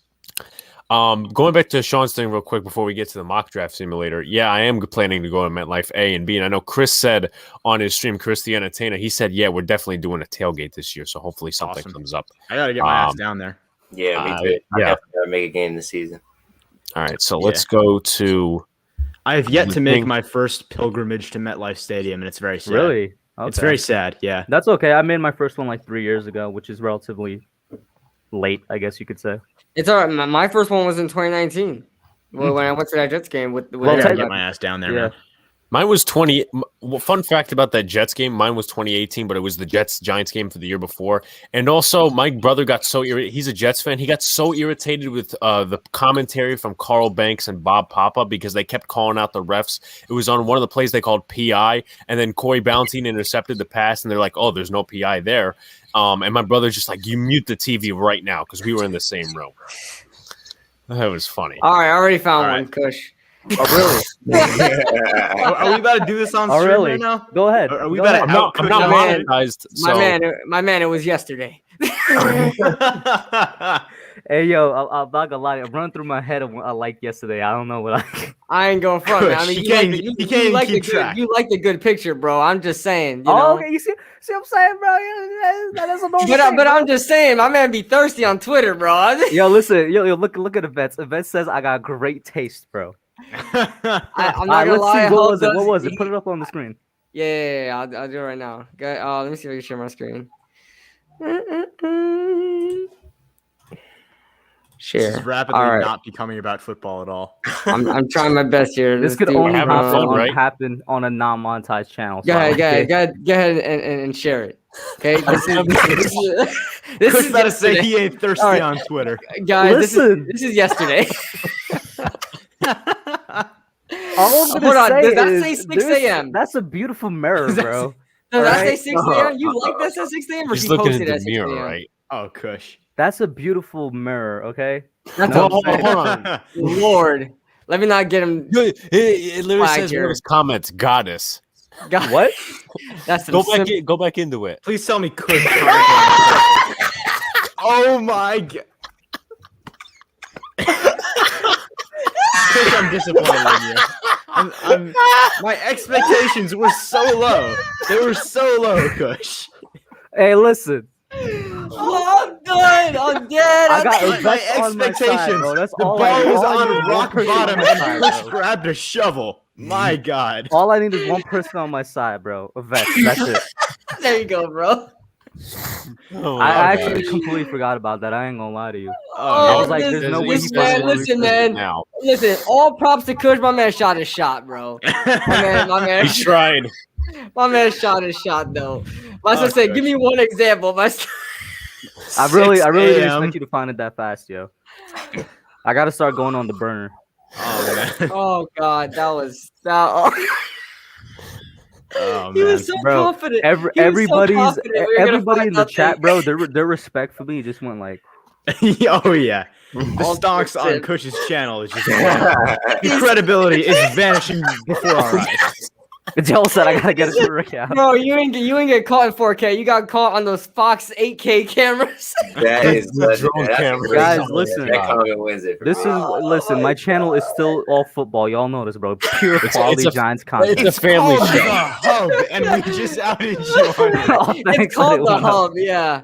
Authentic said it went up, bro. I don't know Oh how, my but thank you. God. You know, listen. My respect for you didn't go down. It went up, bro. Because you went up there and you shot your shot. And you know what? You may have airballed, but you still shot your shot, my friend. And I appreciate. You know, that. what's the unironically what's the funniest line I've ever used in real life? Oh, I was no. like, I think it was like Are you actually an last angel? year. It was last year. I slid into the DMs of this. I'm particular- nervous to hear this, Kush. I Oh, was like, God. yo, listen, I got channel. I was like, I got a YouTube channel, I do interviews and whatnot. She was like, all right. I was like, yo, so I'm looking on an interview on the finer things in life. Would you like to be a member? And it completely fell flat, bro. Oh my I God. wonder why. I Love wonder taking why. lessons from Chiseled Adonis. Yeah, Authentic listen, says, I know where the been hub taking came from. lessons. I've been watching the sliding into DMs video from Chiseled Adonis. It did not help, bro. Oh man. All right, let's put this in the rearview mirror now. Try and make our way slowly but surely back to football. Just do our very best. God, We that gotta was. drag Kush out of Twitter and just get him I back am. to football. I am so glad we had this conversation. I'm actually trying to scroll through. How long did you have to scroll to find that? A long time, but listen, I could find anything. I could be a private investigator, dude. I could find anything about. Oh, yeah, anybody. that's taking me a minute to find. But Yeah, yeah, it just was- Talks people. All right, let's do this. All right, here we are. So, that was awesome. well, it's All the 6th round because the Giants do not have a 7th round pick. No, they do have a 5th, but we're going to be going for a while in terms of the draft. But also, be aware for all the people out there, if PFN does not like go with your rankings or whatever, they're kind of dumb on the side of rankings. So they haven't changed it from the last time. But anyway, let's start drafting. yeah. Oh man. Whoa, Yeah, straight up. Whoa. massive trade. Zach Wilson, Trey Lance to the Lions. Greg Rousseau, gross. No, I'm this guessing I'm you not gonna lie. I would accept this. That's not a bad. Let's see what the other offers are first. Yeah. I mean, it's not a bad Uh, trade off. But what are we that's not going a for bad with the trade. Nope. first? No, first round? Nope, get rid of it. Ooh, That's yeah, another good one. smash. That's Yeah, another yeah, really smash. good one. I Instant think- smash. Yeah, I Yeah, think I you think take that's- that. yeah, I actually think not that bad one's the today. better one. Yeah, there we go. stop. Caleb You don't Farley's trade on the with your board. rivals. No, this neither of those. This is way I too- like Caleb Farley here. Yeah, easily Caleb Farley. Oh, Caleb Devontae Farley. Smith is still there as well. Scroll up. Is Nah, that there's why did other they have- receivers though. Wait, We wait. just signed Kenny Golladay. We Why did they have Farley at 18? because they're stupid. I don't know. Who cares? Just take they're advantage dumb. of it. I'm not gonna lie. I mean, I would probably still take Smith, but I would still consider Smith, but yeah, Farley. I'd go Farley because I said my dream now anyway is corner guard and then yeah, I could going definitely see Farley. us not going wide receiver too. I could definitely see that. But now we have an additional second rounder, so we could Right. Yeah, Right. exactly. The old Rondale And Moore. there's a lot of later round receivers too that we can for get. sure, for sure. Like now Rondale that we got our Moore. big go up and get it guy, Eli Moore is also very much on my Eli board. Moore. Oh man, Yeah. Eli Moore. That 3-cone drill. What? Oh, we have 2 second-round picks now. He got too, some so it's- moves, man. Yeah.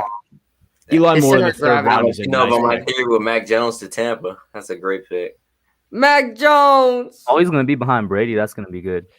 All right. Can, Nope. can we just take the second-round pick? Too where far. it is? No. Can we just reject all trade offers? I think it's it. No, hear me Like out. Nardwuar. I we have an additional second round. I think Wyatt Davis here. Yeah, But I was- Jalen Phillips, though. I was about to say, hold on. Julian Phillips. I Jalen just think, Phillips. I don't want listen, him to how we could get Wyatt. How far is the next second-round pick? We could get Jalen with He's in that. 5 picks. No, Like, Jalen- it's I don't know if they Jalen's updated. 47. It's the 47. 47. I promise Jalen's going to be gone. Promise you. Yeah, Why he'll be is- gone. But Leatherwood, I'm we'll have sorry, Leatherwood I and Wyatt do Davis. Wyatt higher for this team than I do Jalen. So what does everybody say? I'd say I don't know. Jalen. Yeah, I say I think I'd take Jalen and then look Ben Cleveland in the third round. All right. I'm saying No, Wyatt. I think my vote. Wyatt Davis or Leatherwood will be there at 47. Like, Putting Leatherwood we'll at see. guard is underrated. yeah, I Yeah. think that I agree. I vote Phillips at this pick. I vote Jalen Phillips 100%. Phillips. Yeah, nice. Let's go. Is he still Here going to we be there? go. Yes, he's still going. There we go. Boom. Just Let's get him. go. Yep, let's do Get it. out of here, Cincy. Davis. Bro, we need to put Yes. this one on Twitter. We need to put this one on Twitter. Boom. Oh, This this is draft. W. You already know who Let's I'm go. going in the third round. I've been saying it on Twitter for a couple Did weeks. Rondale Moore? Is he on it? Unfortunately, I have to admit, I don't Terry stalk your third. Twitter as much as KB does. We're so I going don't know. Terry in the third, bro. Tamori and Terry? Yes.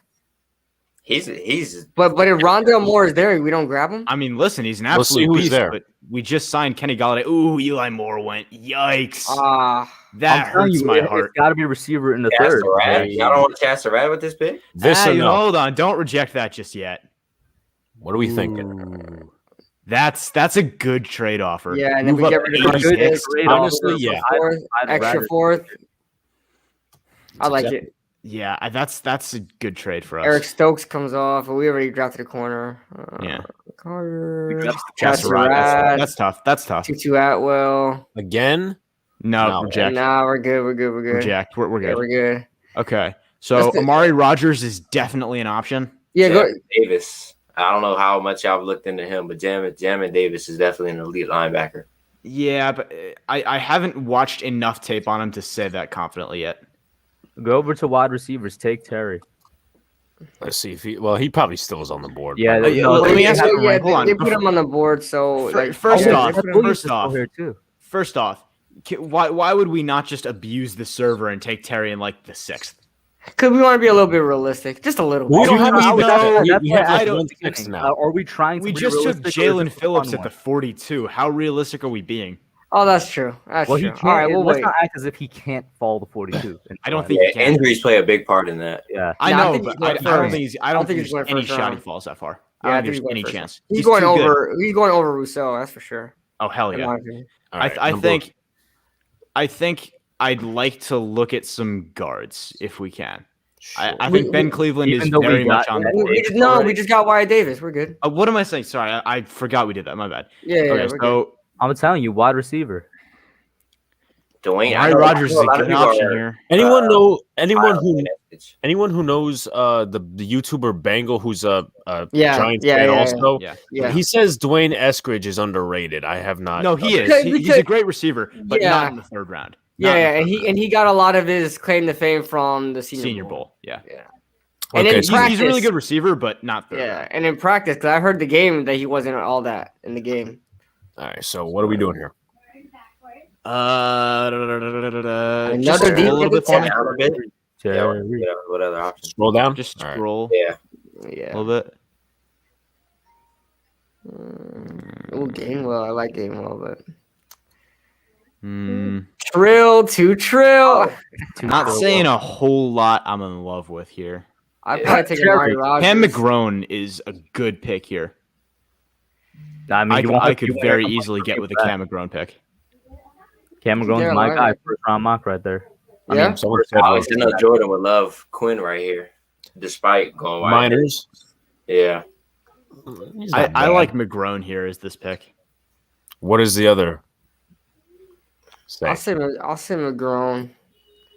I'll say McGrone because I'm gonna hold down. I'm gonna hold down wide receiver for Tamar and Terry. Welcome I just to the really camp. like McGrone's Swiss Army knife versatility in this pack round defense as a linebacker. I Can you believe when really that like him. happened to us in that first mock? People told me McGrone is trash. Really? Yeah, Who said that? several people. They were Oh, like, man. "Why would I take a chance on a quote unquote project player?" I'm like, "He's not a project player. He just has a little things he needs to improve." He's very much like Jabril Peppers. If you want to call Peppers a project player, you can say that, but like I don't think he's a project in any sense of the word. I agree with you. I think it's McGrone's that dude. it's less about him developing and more about just him being used right. Mm-hmm. All right, so we'll go Cameron Grown here. I like that pick a lot.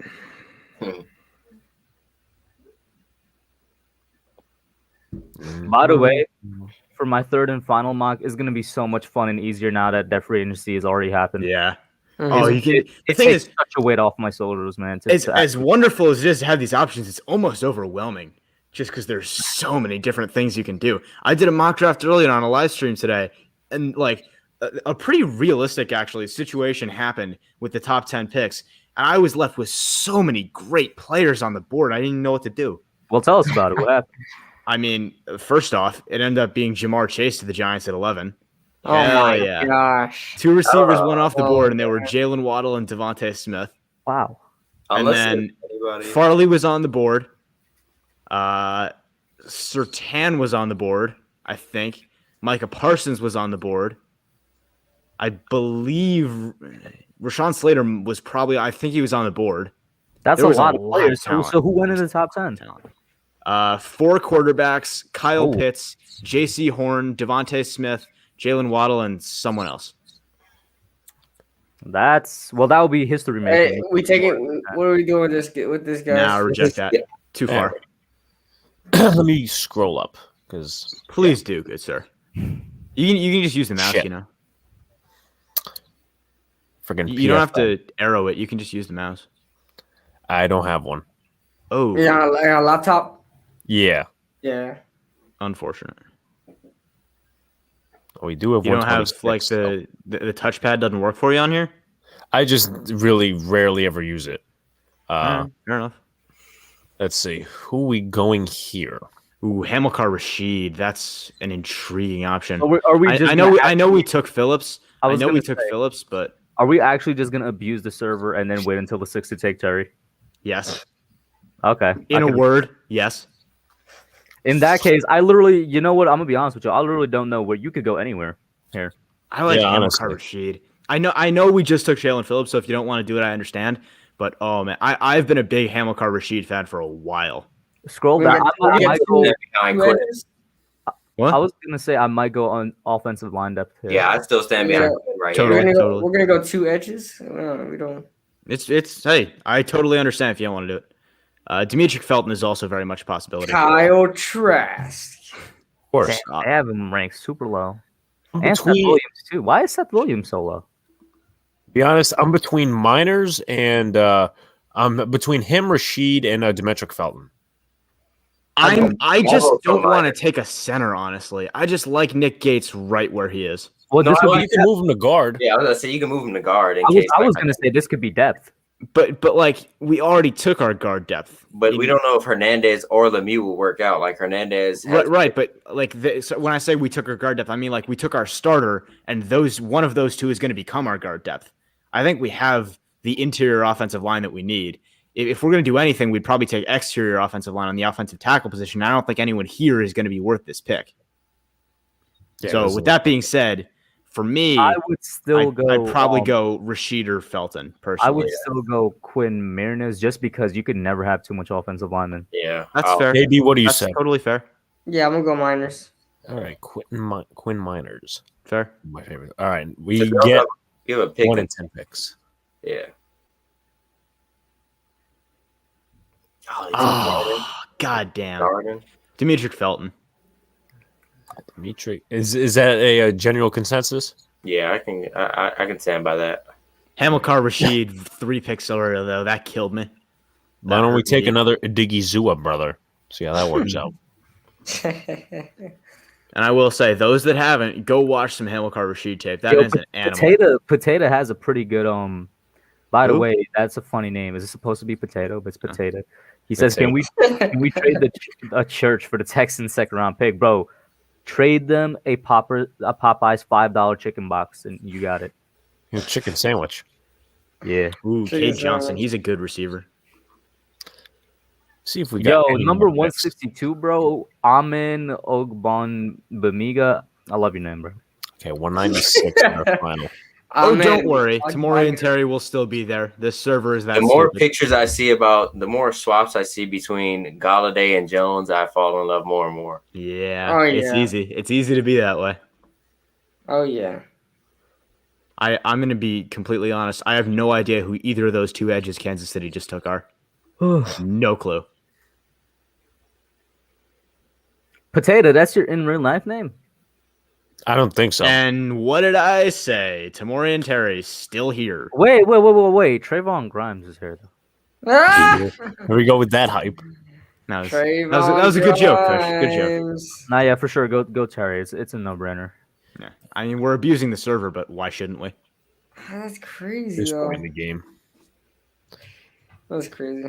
Wait till the end of the draft. Man, I swear to God, if Tamori and Terry had played anywhere other than Florida State, he'd be a first-round pick. No doubt. That No doubt. offense is so bad. Oh my God! God. When I was scouting Tamori and Terry, the first thing I did was flip on the Clemson game because when I watch players in college, right, I always like to watch them against the best competition I can, right? So I flip on the Clemson game because Clemson always has great DBs, and I'm watching that game, and my God, it's like watching a terrible train crash that you can't look away from. It's so awful. Yeah. Their offensive line is terrible. Their quarterback play is terrible. God, Florida State, figure it out. If Dave Gettleman pulled this off, I'd write him a love letter, honestly. My God, look I at mean, all those I'd picks. first write the NFL a letter asking why in the world Terry's going at 196. But I agree generally. All right, let's go one by one. No, I don't need the scouter report. Thank you very much. All right. Are we not? Okay, cool. You do one round. Let's do all teams. Just then, go yeah. through each one of us gets one pick. Yep. All right. One pick, normal, select all. Let's draft. Man, I have to pick for the Cowboys. God damn it. Oof. All right. I'll take Why not pick for the Falcons? take the obvious. Yeah, All right. Oh, I'm next. All right. that you are. I am going Zach Wilson. Respectable.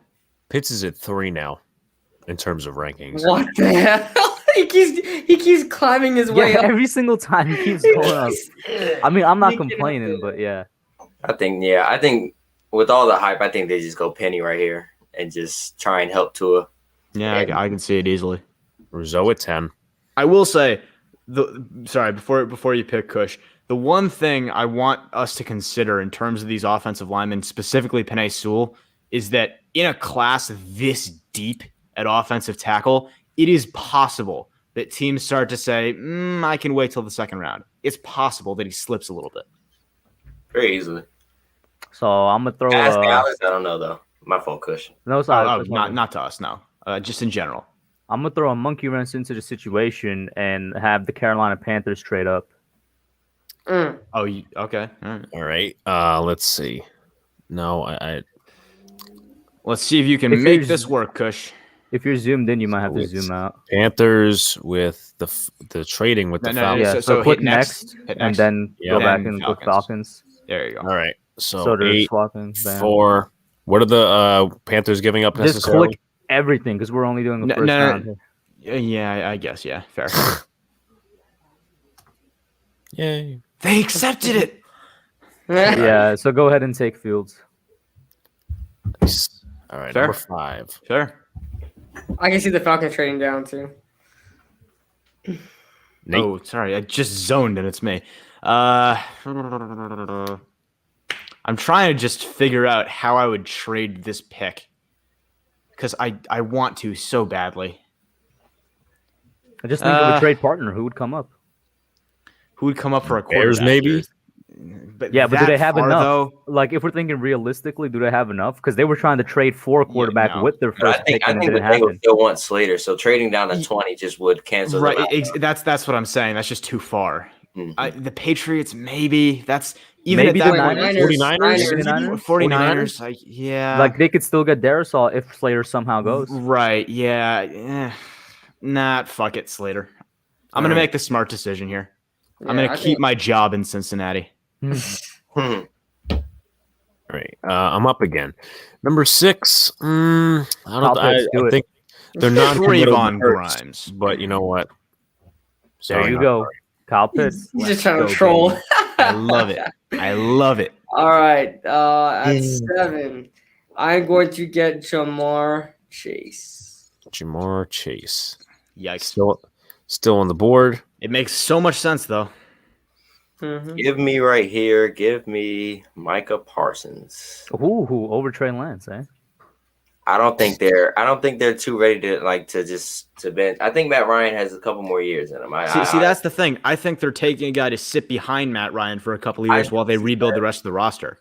Yeah, I do see that, but I mean, I look at their division and it's like, you can use this as one of your points, but I just feel like they want to compete right now against the division they're in.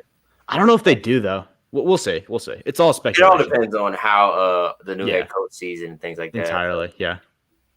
Remember, you have Kyle Fuller and Ronald Darby at corner, so yeah, I know they kind of fulfilled their corner needs. If I'm being honest with you, which is why let me see the rest of their needs. If they do take a corner, I don't think it's going to be in the first anymore, or maybe they just want to go absolutely overboard. Trey Lance could very easily be this pick. I'm just going to say that easily.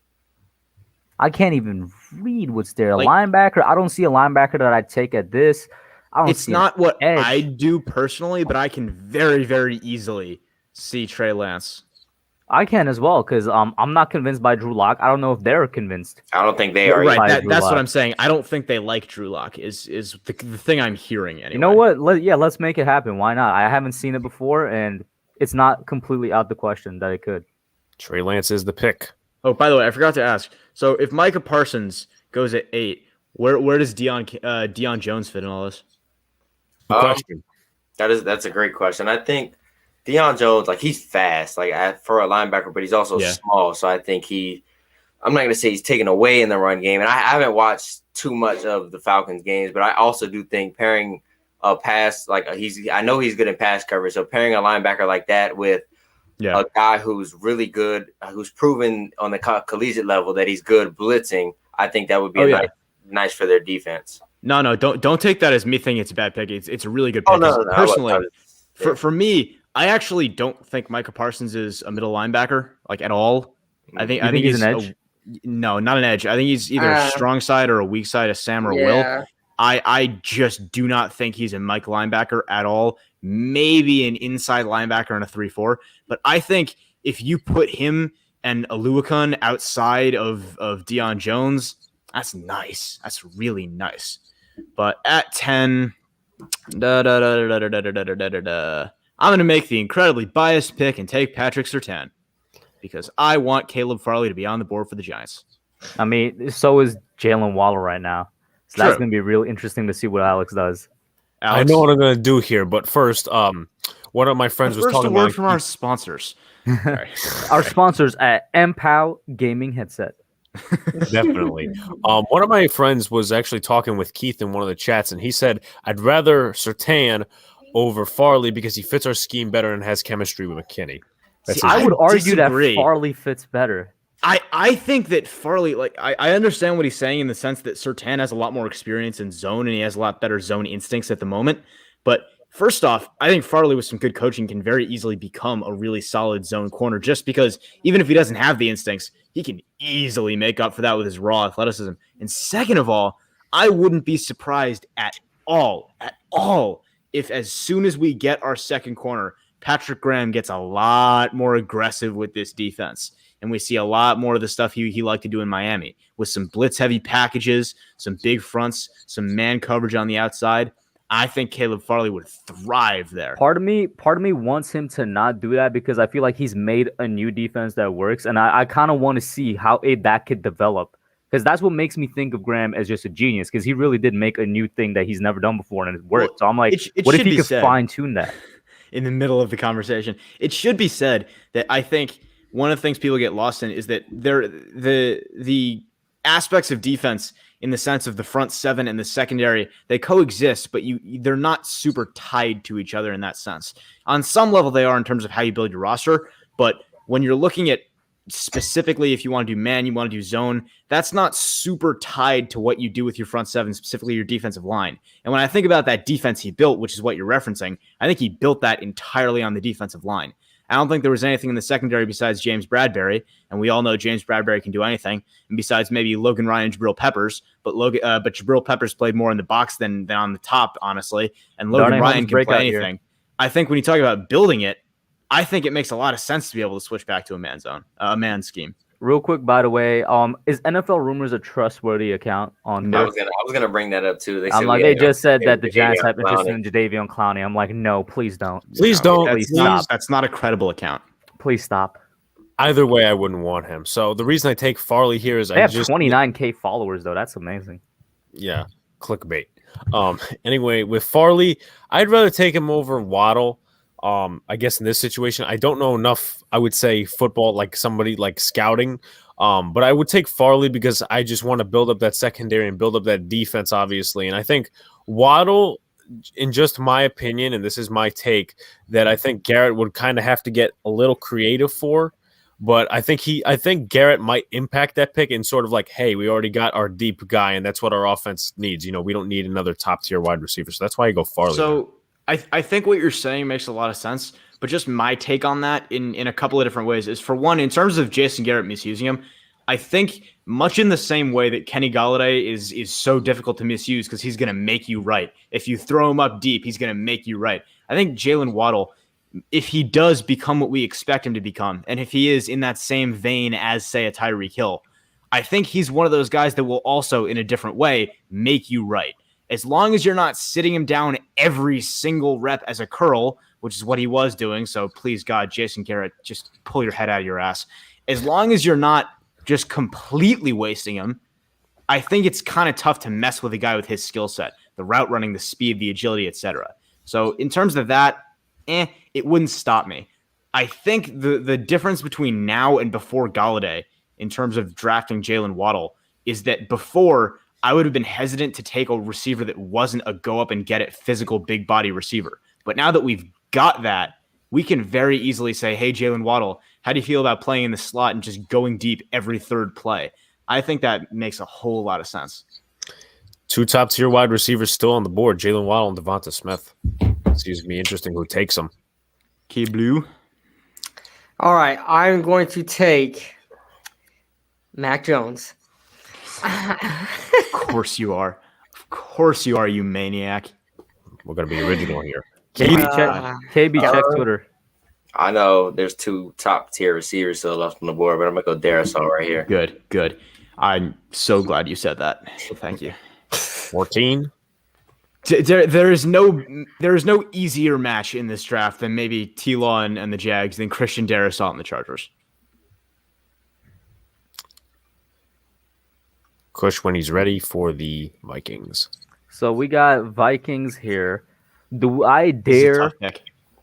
Oh, for me, I was gonna say it's actually kind of easy. I mean, I know I still see Waddle and Smith on the board, and yeah, they could use another weapon in my opinion. But I'm gonna still go Pay. Is Pay still on the board? Pay is still on the board. Interesting. I'm gonna still go Pay. It's a viable pick, yeah. Not only do I think they need pass rushing help in general, they just need defensive line help now that they've lost a couple of guys in free agency. I mean, for me, when I said it was a tough pick, I wasn't even looking at Jalen Waddle and Devontae Smith, honestly. Between Thielen and Jefferson, I don't even think they really need to be looking at receiver anywhere near this high. So I was more thinking of guys like Jeremiah Owusu-Koramoah, guys like Christian Barmore. But in general, yeah, I think that has to be defense. But for the Patriots, on the other hand, this is a slam dunk easy Jalen Waddle pick. Don't even have to think about it. Off the board. Oh yeah, they just get even more weapons. It's crazy how free agency is over and we don't really need a wide receiver anymore, and yet we've got 2 receivers falling out of the top 10. It's insane. Yeah, the luck. I'll take J.C. Horn here. Good pick. Yep. Joseph. All right. Joseph. I'm gonna take. Oh, good. No, it's all right. Because it was. I'm gonna take. Call me crazy here. I'm gonna take Devontae Smith. All right. You're crazy. I'm sorry. I think Henry Ruggs is a bust, and they don't have just kidding. anybody else besides that. So I'm gonna. I don't think Henry Ruggs is a bust at all. It's been 1 year. Yeah, but he looks too gadgety to me. He looks too like a big play receiver every once in a while, 2 receptions a game, maybe 70 yards, 75 yards, and that's it. All right, well, that's an argument for another time. Personally, I think I probably would have gone Owusu there, but it is what it is. Yeah. It's not a bad pick, but anyway. Why is my nose? I'll go Rashad Bateman here. Oh, Really? Yeah, I think Why? it's like they have to get a receiver in this draft, and I think although Do it's deep, yeah, I don't believe it's up. I think Will Fuller, his suspension plays a part because although it's 6 games into the season, you don't know what your record will be, and you want to have somebody who can step in. And I also believe with his speed, and then Devontae Parker, I think Rashad Bateman also, who has been said to run a 4.3 at 6'2", I just think is an amazing prospect to pass up on, especially when you could take a receiver. All right. For me, it wasn't even about that. I was more just thinking, like, does Rashad Bateman necessarily fit exactly what the Dolphins' need would be? I think they have sort of their outside receivers covered in Preston Williams and Devontae Parker. But, hey, if you want to replace Williams with Rashad Bateman, I don't have a problem with that. I don't have a problem with that at all. Mm-hmm. Push with Washington. Kush. I'm back up again. Yeah. Mm-hmm. Yo, so KB really took Mac Jones at 12, which even though I like Mac just like he does, that's a little bit high. I don't think it's high at all. Washington. I don't think it's high at all. Okay, Of bro. course you don't. Screw your Psycho. PFN mock drafts or whatever, putting him at 33. You guys are How dare blasphemous. you chuck that up to PFN? Yes. Scroll Well, then up. you. Scroll up. Sure. Who was taken, Alex? Real quick. Sure. Everyone Mac was Jones. taken. Mac Jones is gone, bro. Sorry. Rashad Okay, yeah, Bateman you getting could picked go back one down. You pick could go back before down. It's all Washington good. is a backbreaker. Let me. Yeah, I mean, even then, I'm comfortable with the receiving core that they have now. I think they need someone else. I think one more. think they could get that someone else in the second round, probably. We Sure, see sure. these receivers falling. So I'm I'm just saying, if Rashad Bateman gets snaked one pick before, there's going to be a lot of angry Washington fans. 100%. Because of that, I'm going to go. Ooh, call me crazy. I was gonna go AVT, but what do you guys think about Najee Harris in Washington?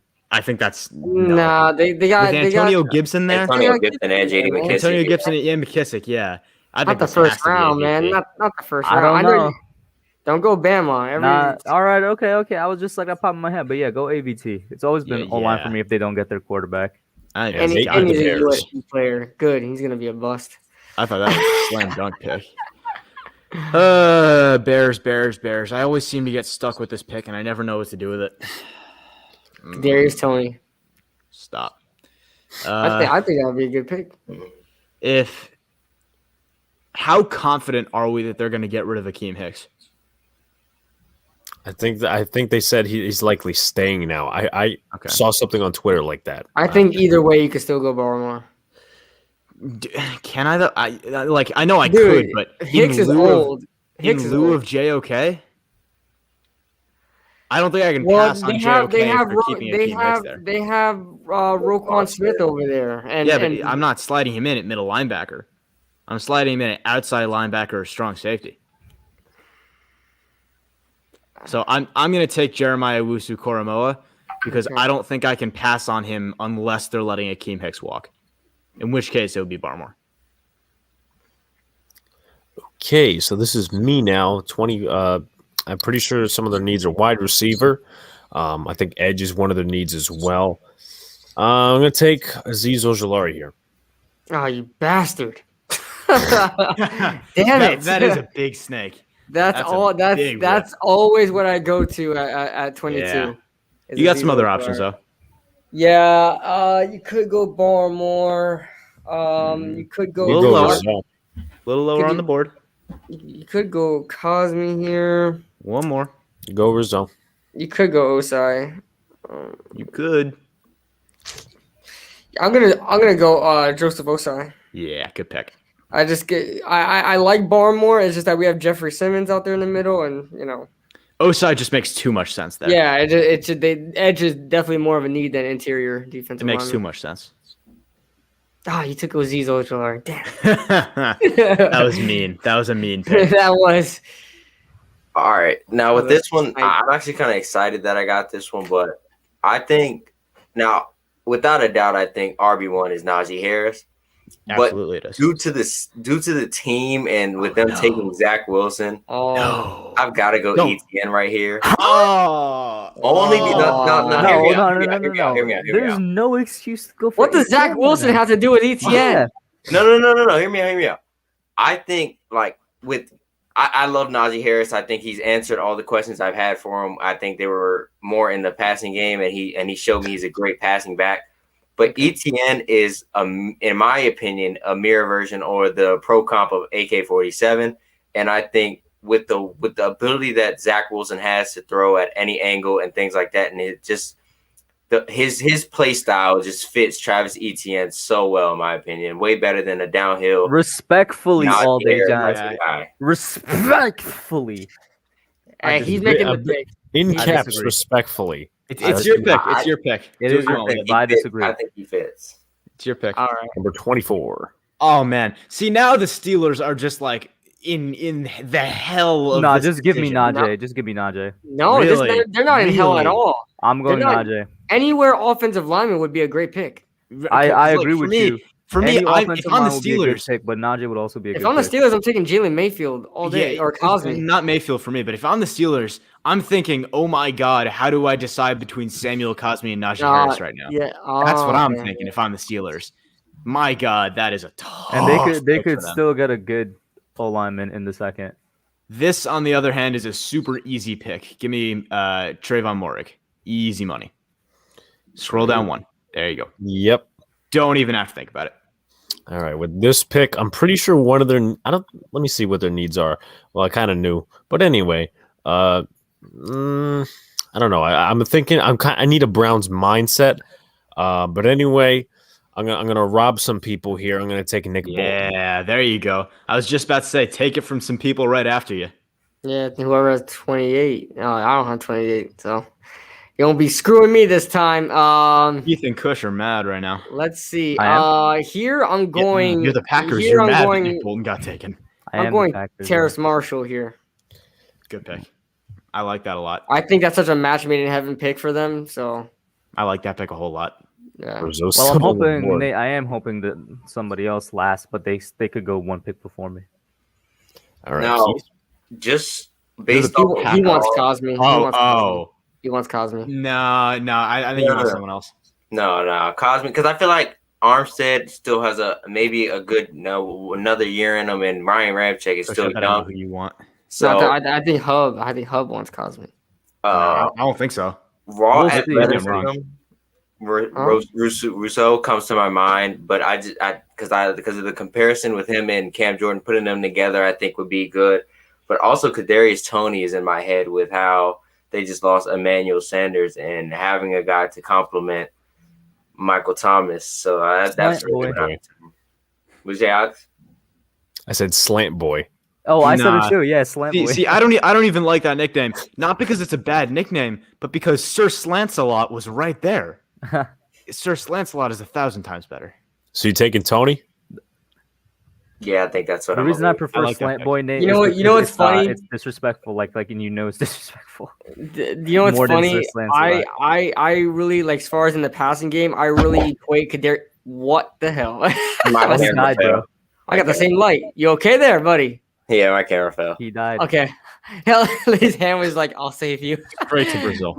But I really equate like Kadarius Toney's passing style and like his body frame to like of Alvin Kamara. So it'd be funny having them both on there on the same team. Let's see who's next. You're up. You're good. Yeah. Let me get Zayvon Collins.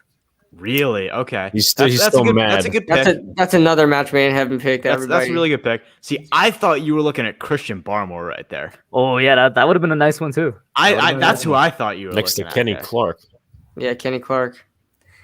And they need a run stopper bad. So And he took Zayvon Collins from you, man. Nate, it's your pick. yeah, he took Zayvon Collins from me, but I mean, I'm not that upset about it, honestly. Because I honestly, as great a linebacker as Zaven Collins is, I think Chaz Surratt is a better fit for Buffalo later on. But for this particular pick, man, I'm about to get schooled because I'm not as up on my Bills knowledge as I should be. What are their tackles like? That's fine because I've seen people take. They can use a tackle because Deion Dawkins isn't everything they cracked up to be. Daryl Williams, they also have. Yeah, they re-signed Kevin Jenkins off the board. Okay, Kevin Jenkins right here. Slam dunk. And then Cody Ford never worked out. They switched him into guard, and he's still. So they got Joe Tooney. I've heard all I need to hear. Kevin Jenkins off the board. Yeah. Good pick. All right, Cosme, and then for the Bucks, I'm taking Greg Rousseau. Yeah, I can see it. Nice. Yeah. Right. And I love the pick. I kind of would have edged to Barmore just to put him next to Vita Vea after losing Ndamukong Suh. You could. That'd be nice. But I also I like the Rousseau pick too, though. Yeah, I like. I got a dip like right away, guys, because yeah, me too. I actually let Alex know. I was supposed to leave it earlier, but I stayed a little bit extra because why not? But I got it right away. Shout out to everybody in here. Shout out to the chat. You guys were great. I'm out. All right. I'm obviously gonna wrap it up here. I'll send it to Kid Blue for some final messages. Same thing with Nate, and then I'll wrap it up with Keith and then myself. All right. Well, this was fun. A lot of fun. We got to talk a lot of football and do some drafting and talk about, of course, this is the first live stream I'm on since the Kenny Golladay signing. So extremely excited. But thank you all for popping in here, and thank you for having me on, Alex. Hell yeah. Nate? I had an absolute blast as usual. Thanks for having me on. Always great to talk Giants football. Always great to talk football in general. Always great to work with you guys as usual. Alex, Kid, Blue, Kush, and Keith. I haven't worked with you before, but great to see you. So I'm gonna see y'all later. Keith? This is my, I think, like second or third time being on a live stream with Alex. I always enjoy commenting on these live streams with you guys. It was nice to meet Nate and Kid Blue. I'm gonna definitely throw you guys a follow on Twitter because both of you guys seem very intelligent and know your Giants. So it was great talking with you guys. I hope to hop on a live stream with you guys again. Thank you for having me on. Just finally wrap it up, guys. If you haven't already, subscribe to each of their channels, even Cush's. It's in the description. Thank you guys for the ones who called tonight. If I couldn't get to all the guests, I apologize. I know Big Pat Sports Talk was in the building as well, or at least in the waiting room. DJ finally showed himself, but I don't feel he had the same energy as he would on Twitter because we kind of pushed him on the Gettleman subject. But anyway, guys, for stuff coming up on my channel, Mondays, Boys in the Big Apple podcast, episode number 3. We're going to free agency, all that stuff. Anyway, thank you to the audience, guys. If you haven't already, like and subscribe. Same with these other guys. Subscribe to them as well. Good night, everybody. See you on Monday night.